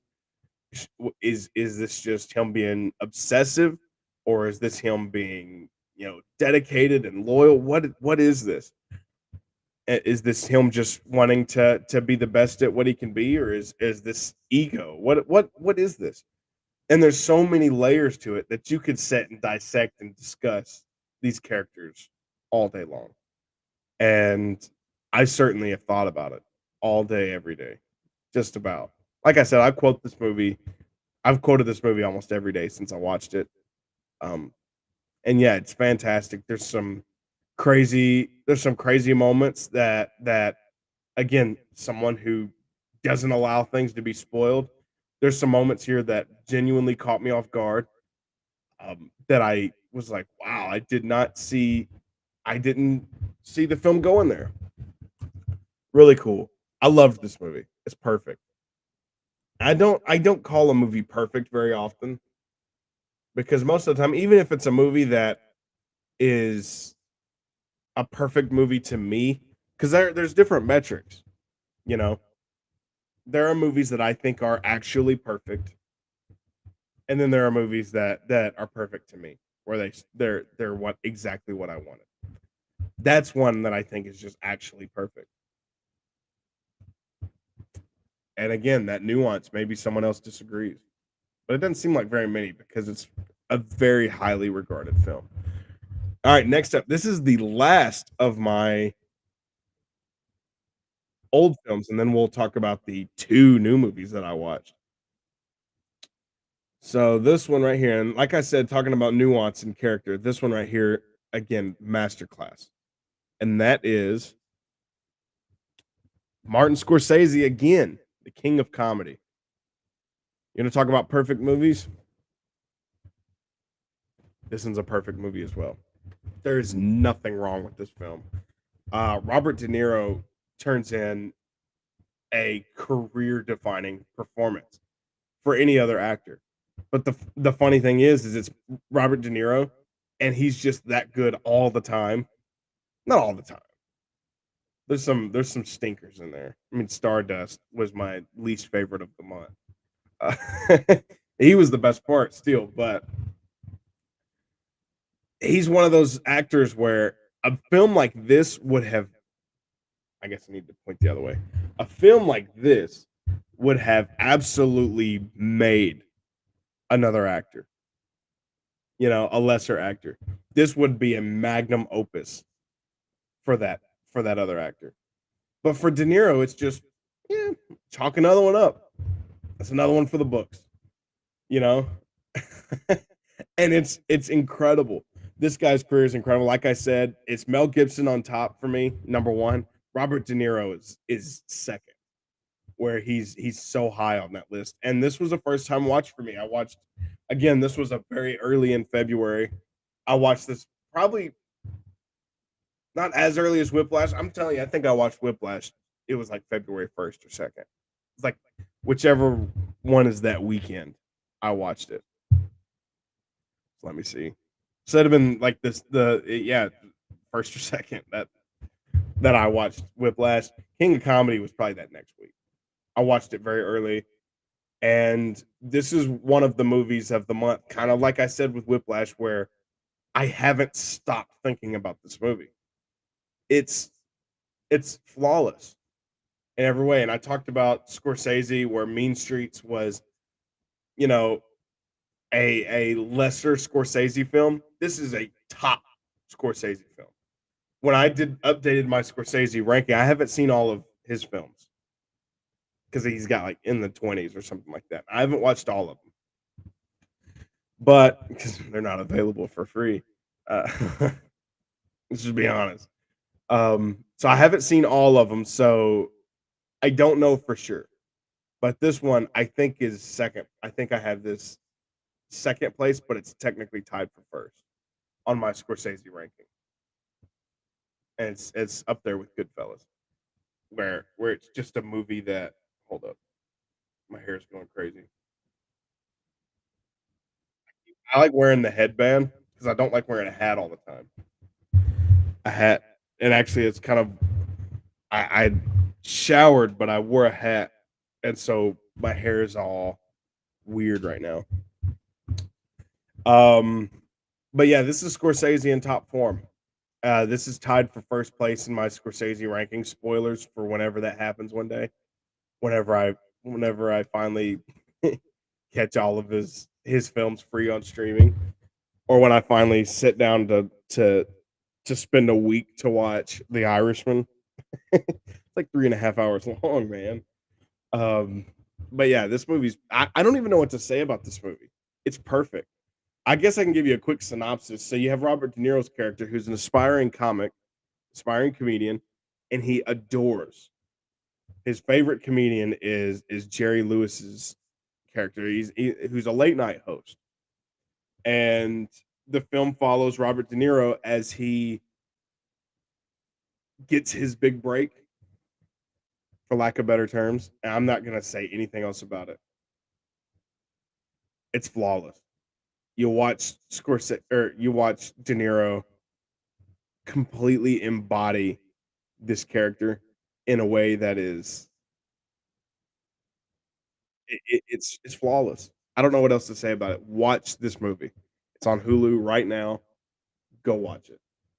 Or it was on Hulu. I guess I can't say right now because it just changed months and they like to reset movies at the end of the month.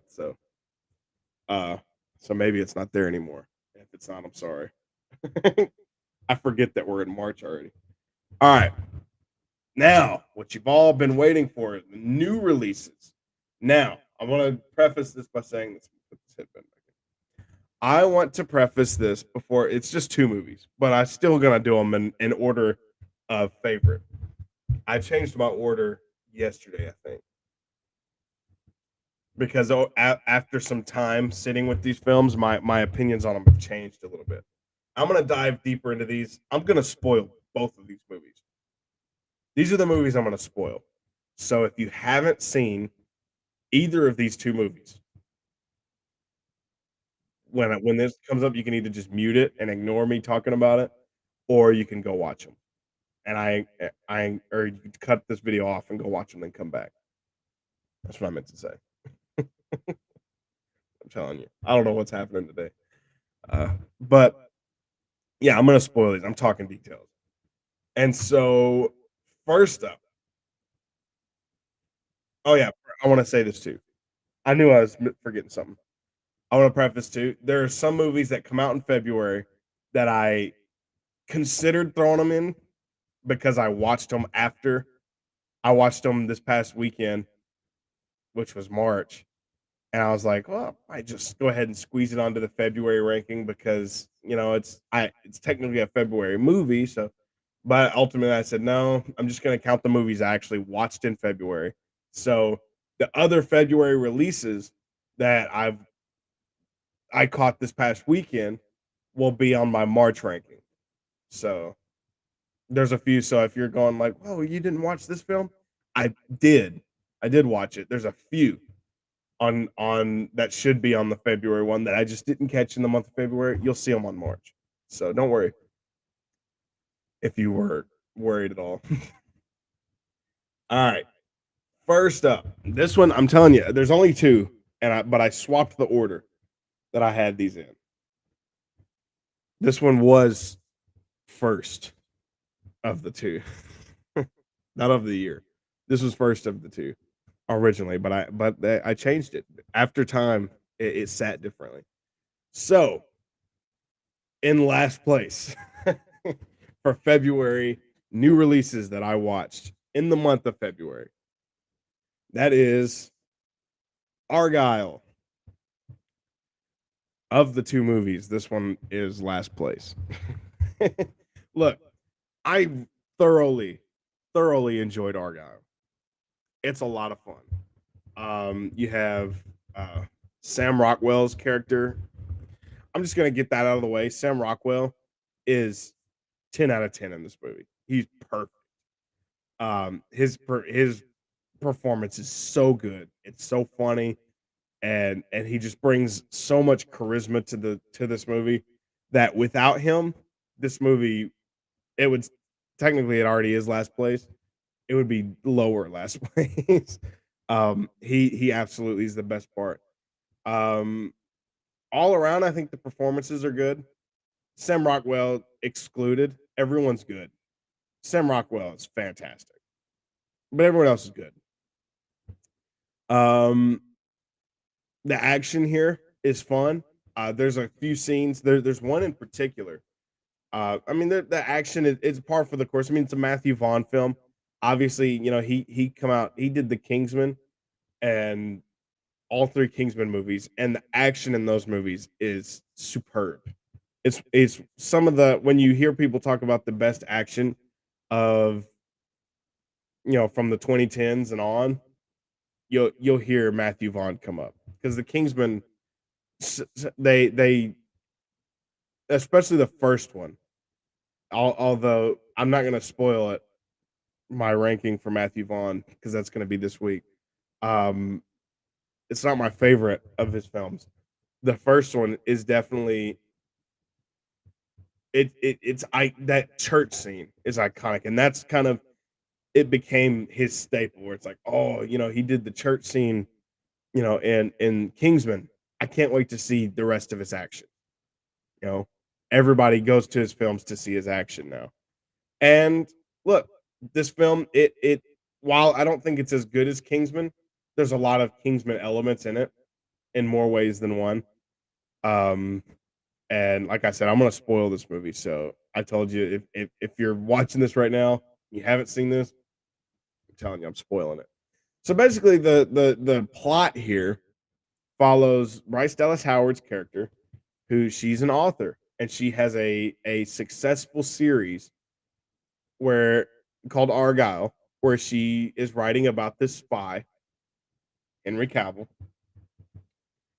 and Henry Cavill is her character, and she is writing these spy novels, just following the adventures of Argyle, of Agent Argyle, which is Henry Cavill's character, and yeah, it starts off with that, and you see, yes, she's an author, and then all of a sudden, Sam Rockwell's character intercepts her on a train and says, "Hey, look, okay, I'm gonna just tell you, um, there's this weird thing going on. I'm a secret agent in real life, and you have people that are hunting you. They're coming for you. I'm saving you." He takes her, he kidnaps her in a way, and and as the film goes along, you start to learn that her books are telling true stories, and the bad guys are anticipating her new book. I think she's on book 5 in the movie. She's writing book 5. And they are anticipating the end because somehow each book is telling true stories.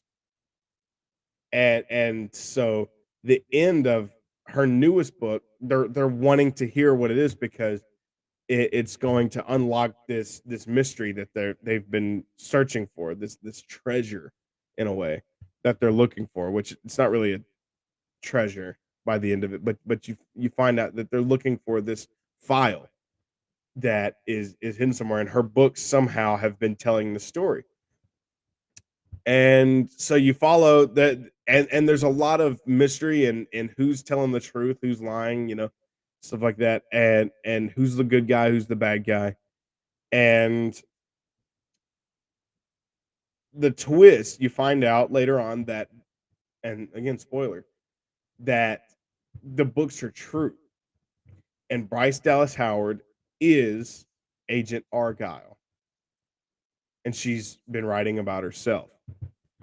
And the twist is that she was the secret agent, and all of her books are telling her story, what she's done and everything as a secret agent. And she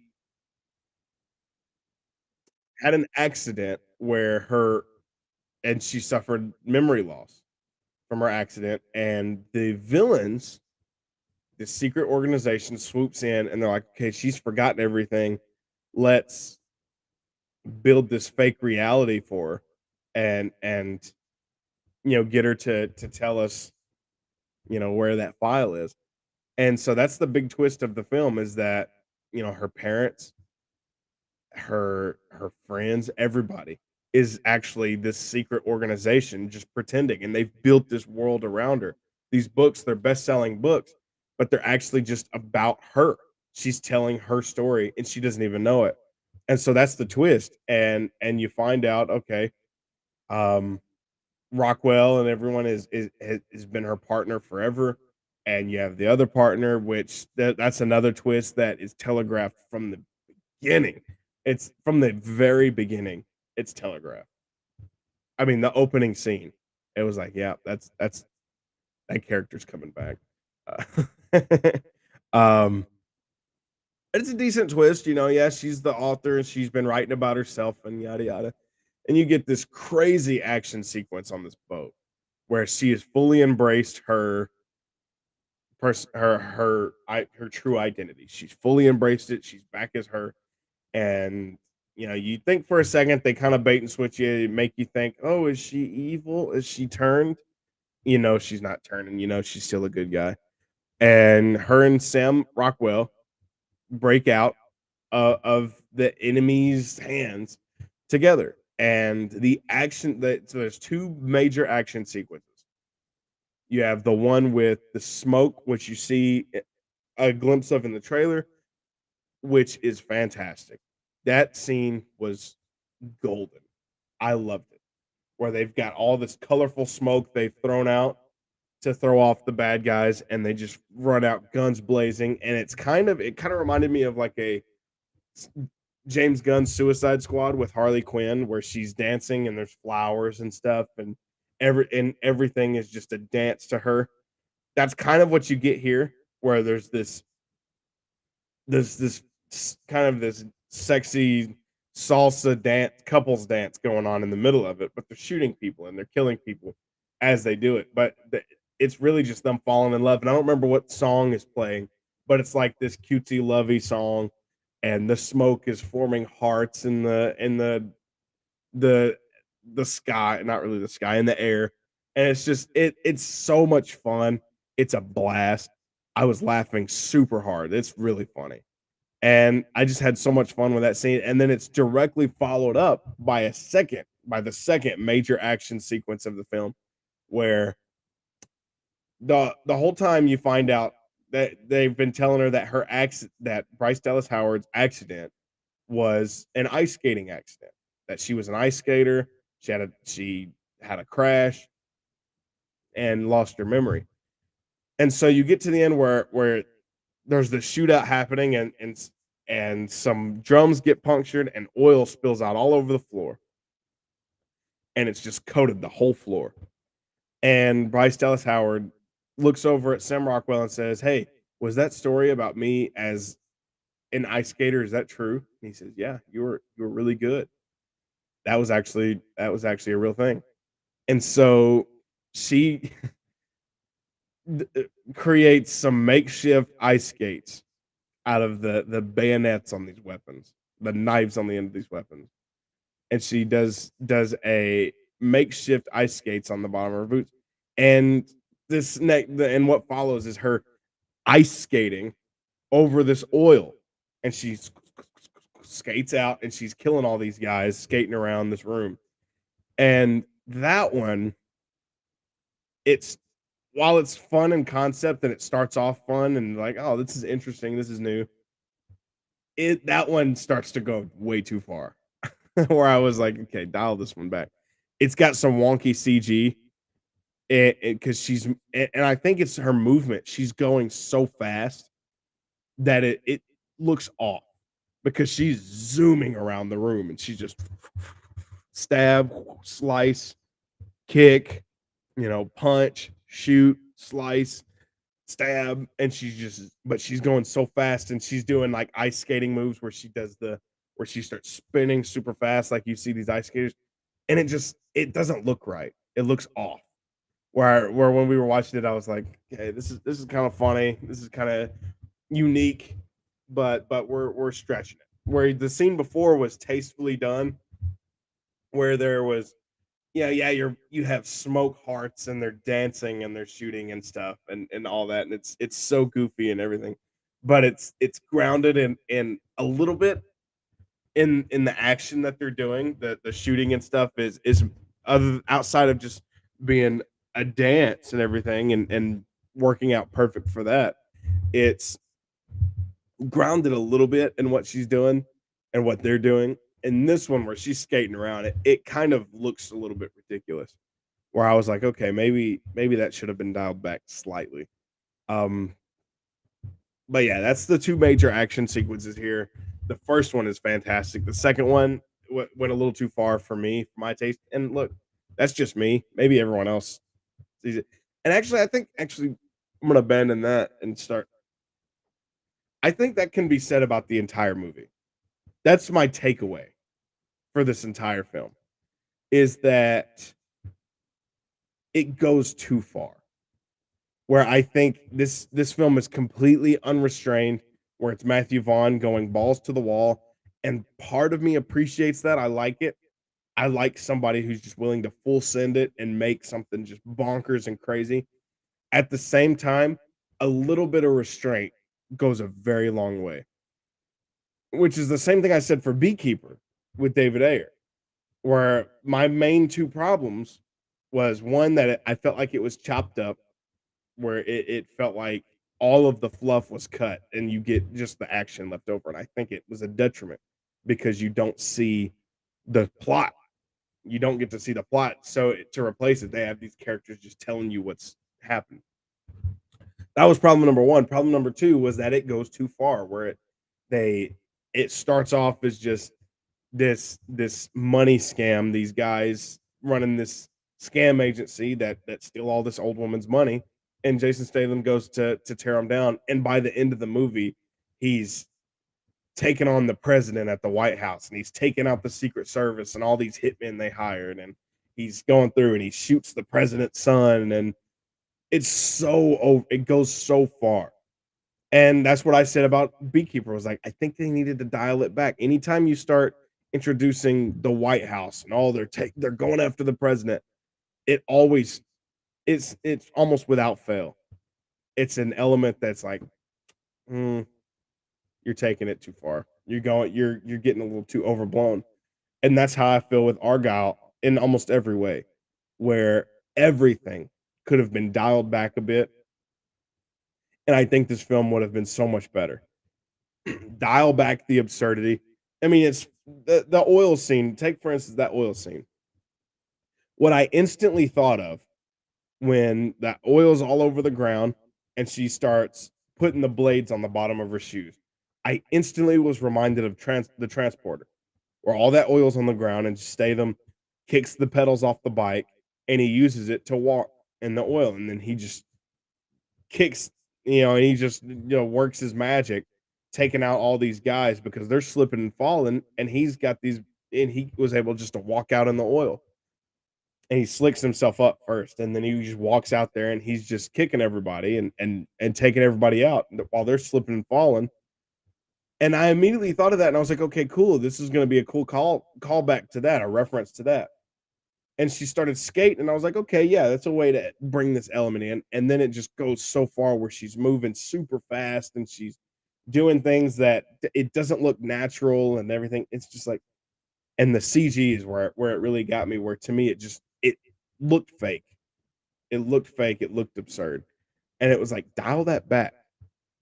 Have her skate out there, but have her do it for real. Have the stunt double do it for real. Have them skate out there and actually do this stuff for real, and it instantly makes this an iconic fight scene, a different fight scene instantly. If you just have them do it for real, but because they did it with CG, it was almost like they could say, okay, since it's CG, we're not having to do this for real. Let's go all out. Let's have her zooming around at 70 miles an hour in this room, and she's just taking people out with these blades.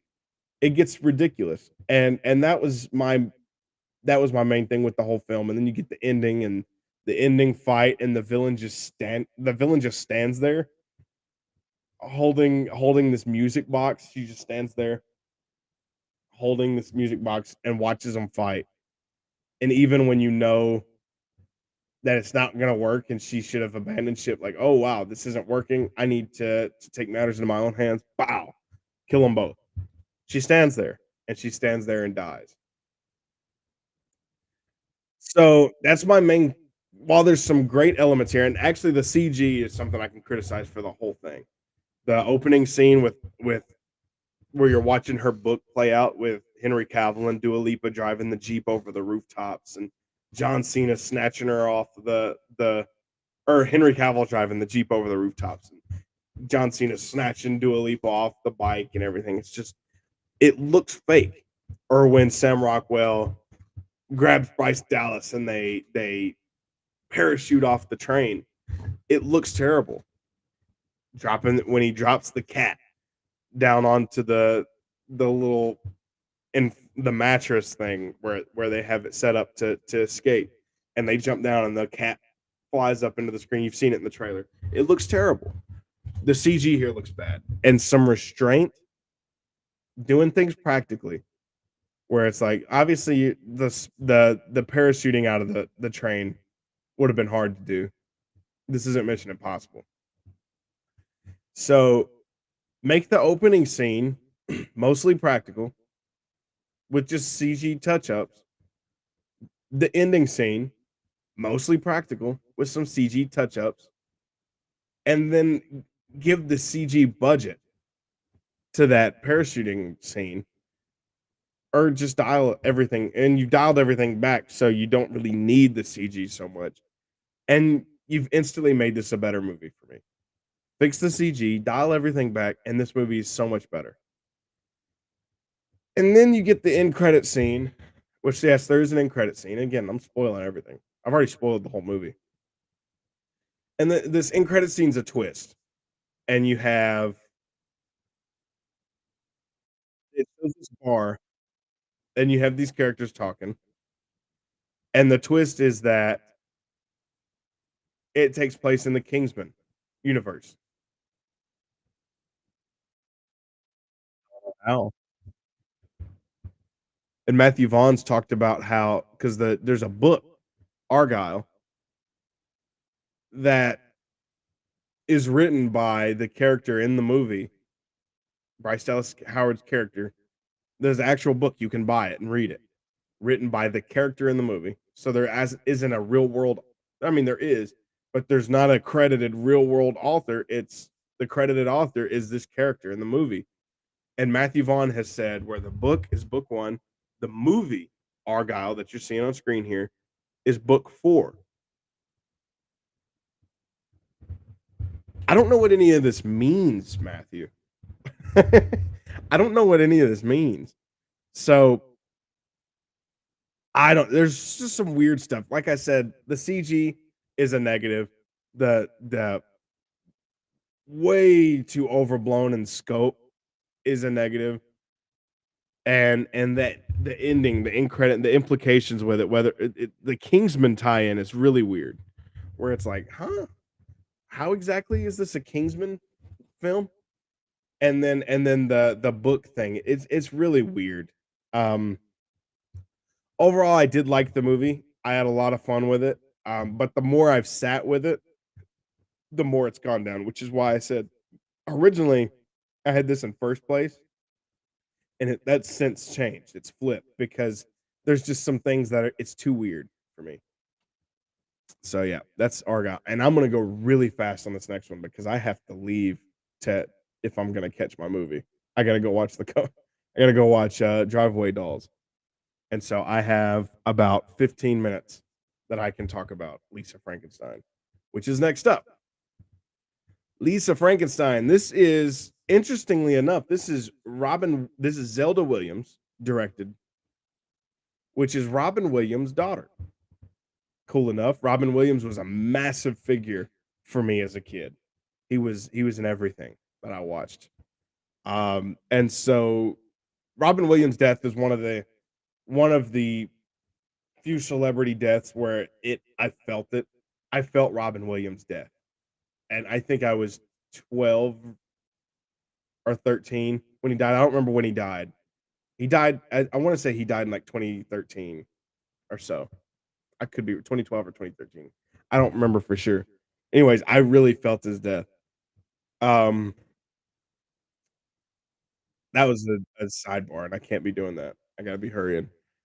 Would you like that grammar? Lisa Frankenstein is interesting. So yeah, you have Zelda Williams, and so I was instantly intrigued about the comedy. I wanted to know how she handled comedy because obviously it's Robin Williams' daughter. Naturally, you want to think, okay, maybe she'll have that same comedic talent, at least in a way. You don't want her to be the exact same, but you kind of hope that that she had some of that in her DNA. And Diablo Cody writing, and like I said, I kind of did a Diablo Cody, not really a binge because it's 3 films, but where I watched this one, I was like, okay, I want to watch the other films she's written, watch Juno, and then watch Jennifer's Body. And this film is like the middle point where I said Juno. We're gonna talk about the writing first. Where Juno is very offbeat and cute and charming and funny, and then you have Jennifer's Body on the complete other end of the spectrum where it's dark and demented and funny. This one's like right in between, where there are elements of it that are cute and charming and funny, and then there are elements that are very dark. And so I guess I'll talk plot first. Again, spoilers for this film. I'm about to just tell the film. So you have Catherine Newton's character. Instantly, I want to say this instantly. The world that you're introduced to when this film starts is an odd one. It immediately starts off weird. Um, this is a very Tim Burton-esque movie. I've heard people compare it to like Edward Scissorhands and stuff. I've never seen Edward Scissorhands, but the vibe that you get from just knowing of Edward Scissorhands and stuff, that's this film. It's like a live action Frankenweenie. It's kind of what this is. Um, and so this world is already very odd, and I love that. In my opinion, that's the biggest. I want to just say that from the get go. That's the biggest positive. Is just the setting here, the atmosphere, the world building, the decade, and the music, and the just the way it looks with the especially when the storm hits and it's the swirly green sky and everything. Just the setting is the main character for this film for me. But yeah, you have the story of Catherine Newton's character, Lisa, and she's odd, she's an outcast.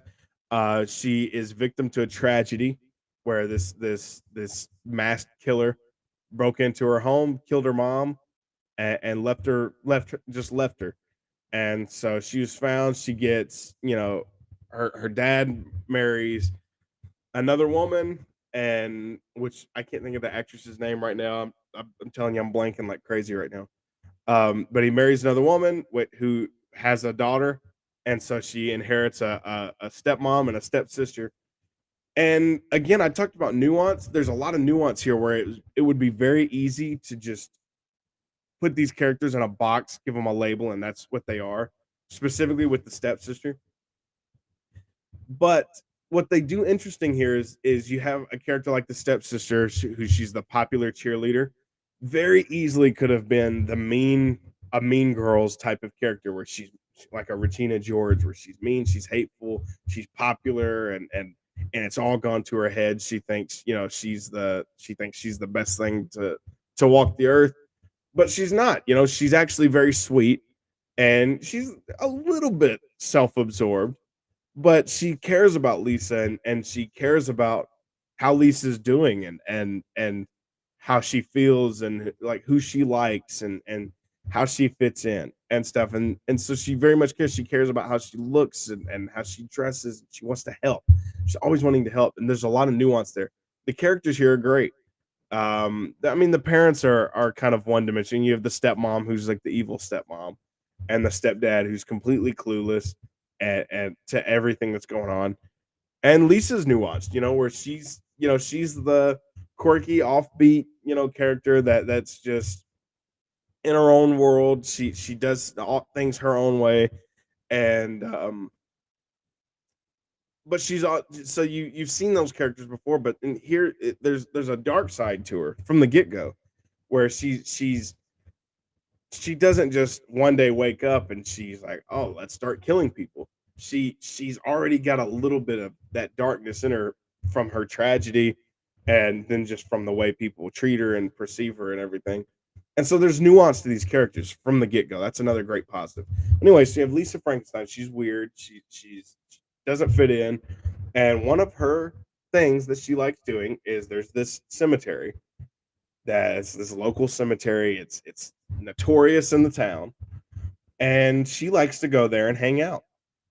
She, cool, as one does, hangs out in the cemetery, reads to the tombstones, and she's kind of built up the personalities of these different tombstones and people. Those are her friends. Okay, as one does.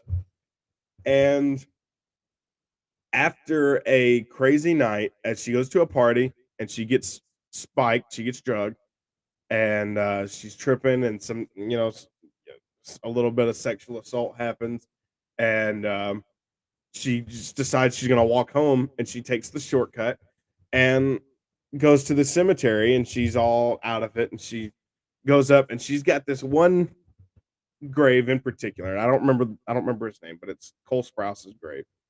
It's got a statue on top, so it's got a statue of his face, and she just kind of goes up, and that's her favorite one, and she's like, she had puts like the necklace of mom her mom's necklace on it, and she's just like, I wish you were here instead. I wish I was with you, or no, I wish I was with you, or something like that. And you find out later that she meant that she just would just much rather be dead in the ground, because it's easier that way. It's more peaceful. But the universe doesn't perceive it that way, and there's this storm raging overhead. And like I already said, already complimented like the look of the storm and stuff. It's all green, and it's there's this movie's just, it brings the vibes for sure.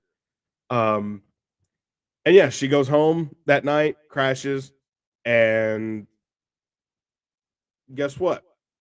The universe decides, hey, well, we heard you say that you wish you were with him. Here he is, and it brings him back to life, and he comes crawling up out of the grave, and he comes back to her house, and he meets her, and so basically the story of this film is Cole Sprouse's character is, he's a zombie. He's come back from the grave, and he he's obviously all decomposed and stuff. He's missing a hand. He's got worms and stuff in his face. His skin's all torn and basically non-existent. He's got grass and stuff growing out of him. He's gross. And he they kind of start bonding. She kind of grows a liking to him, and he's kind of like a pet to her at first, where she's like, "Yeah, I'm gonna get you cleaned up, and I'll get you dressed all nice and get you in new clothes and stuff."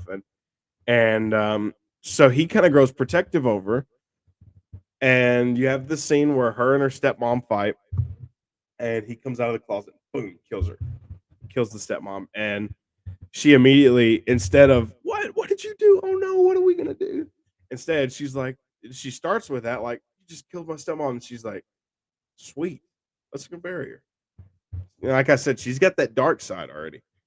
And so they bury her, and then along the way they decide, they kind of find out, it's like, okay, so the lightning brought him to life. Maybe electricity, high enough electricity can heal him slowly.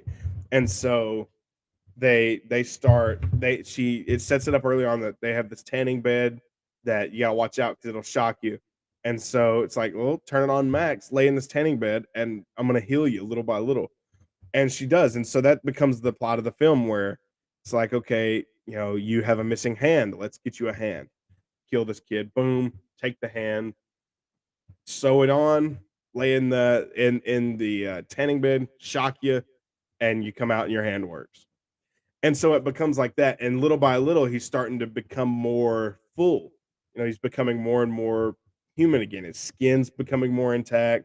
You're starting to see more of his face. He starts to be able to emote better, and yeah, that's the plot of the film. They're just bringing she's bringing him back little by little, and they're killing people to get what they need. And there's one scene in particular where the guy she likes kind of breaks her heart, and so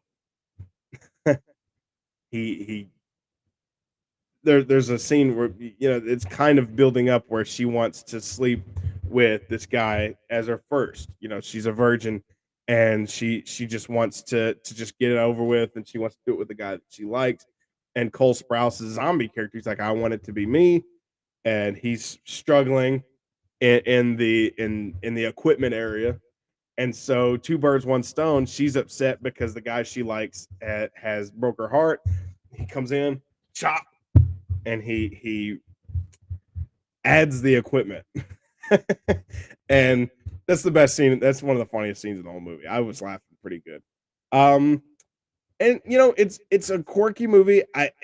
My in terms of negative, I've talked about positive. The atmosphere is fantastic. The acting is pretty solid all around. The characters are fun. The concept is fun. My negatives, and I really only have one. And to me, it's that the movie, I don't know that longer is what it needed, but to me, it needed to go farther. Because I tell you that concept, okay, yeah, she's killing people to get the things that he needs to make him whole again. That sounds like, oh wow, that's a crazy concept. That's awesome. It doesn't really go that far there. You get, I think, 3 kills in the movie. Yeah, you get 3 kills in the movie. And that's it. And it's like, which I'm not saying, oh, they should have just gone on a full on killing spree. I'm not necessarily saying that, but I'm saying that there's a concept here where you've built up this idea that this girl and this zombie can kill people and can make them whole, and it doesn't really ever go there. You know what I'm saying? It goes there without going. I felt like there was more to mine out of this concept, and it was getting really good and everything. I was like, all right, this is great. And then she says, you know what, I want to be with you. She fries herself, kills herself, and then lives in an undead, after she lives undead with him forever. That's the way it ends. And when this movie ended, I was like, that's it? I felt like there was more you could have done here, and it felt like they just stopped short of reaching the full potential. It's like that meme where you see the guy digging for gold, and he stops, and there's like that much dirt left, and the gold's right there, and he just turns around and walks away because he's discouraged. That's how I feel this movie did, where it feels like it had a great concept, a fun concept, and it was delivering, and it was getting there, and then it just ends. And I felt like it could have gone farther. But overall, I thoroughly enjoyed this movie. It's so much fun. I had a great time with it, and over as I've sat with the February new releases, which is just the 2, this one is the one that has been served better as time has gone on, as opposed to Argyle, which has gotten worse the farther we get away from it. So this one ended up overtaking and becoming my number 1 out of the 2 February new releases that I was able to watch in the month of February. So yeah, I am going to sign off because I have about 2 minutes before I need to leave to go watch Driveway Dolls. So real quick, I'm gonna sign off. I'm gonna let you know this week I am going to have the Matthew Vaughn ranking, which is going to include Argyle. I'm going to have the Denis Villeneuve ranking, which is going to include Dune Part 2. I'm going to have a Coen Brothers ranking, which is going to include Driveway Dolls. And those are happening this week. I'd like those to happen this week. The Coen one is the only one I'm thinking, oh, that might end up happening that week because I still have a couple I need to watch. So we'll see what happens. It may be this week, it might be next week, but these are the next videos that are coming out. I'm trying to pump these out because I got behind this month with the shift change and everything. And because of that, I I have things that are coming out that I'm like, oh no, I'm running out of. I'm getting things are starting to pile up. So I'm gonna try to pump all these out as fast as I can. The gaming is definitely something I want to get back into because here lately, with like I said, with the shift change and just trying to figure out the schedule and stuff, I'm going in at night and it's 10 o'clock is my shift, but 9 o'clock I'm getting ready to leave, and so 9 o'clock is my cutoff for everything, and then I'm trying to work on when I get home because I get home at 6 in the morning, but I'm still so wired from work that it's hard for me to fall right asleep. So I've been struggling to get to sleep. So I end up sleeping kind of right in the middle of what time I have, which cuts into my movie watching time, my game time, my social life, and I have that beginning few. So I'm trying to move that up to where like today I did pretty good where I got here, I was able to shower after work and then get right to bed and then wake up at a reasonable time that gives me time to go live, gives me time to go watch a movie, and then hopefully do some gaming later. So I'm just working on that schedule. And so it's going to be a work in progress. This is not going to be something that I'm going to figure out overnight. Um, and so we're just going to see what happens. I think I like streaming during the day. I'm not able to talk as good at night. I seem to talk better. I flow better at night. Whereas during the day, I seem to gap in my memory lapses and stuff, and I forget names and everything, which is not usually how I do. Um, but yeah, and then actually another video too that I'd like to do this week, an updated most anticipated of the year list. I don't know if I want to do that this week or if I want to wait to the end of the month and do a quarterly update. We'll see what happens. Yeah, I can't wait to talk about Dune 2. That's my biggest one. I'm ready to talk about. I have got to go. I love y'all. And yeah, you already know the deal. In case I don't see you again, good afternoon, good evening, and good night.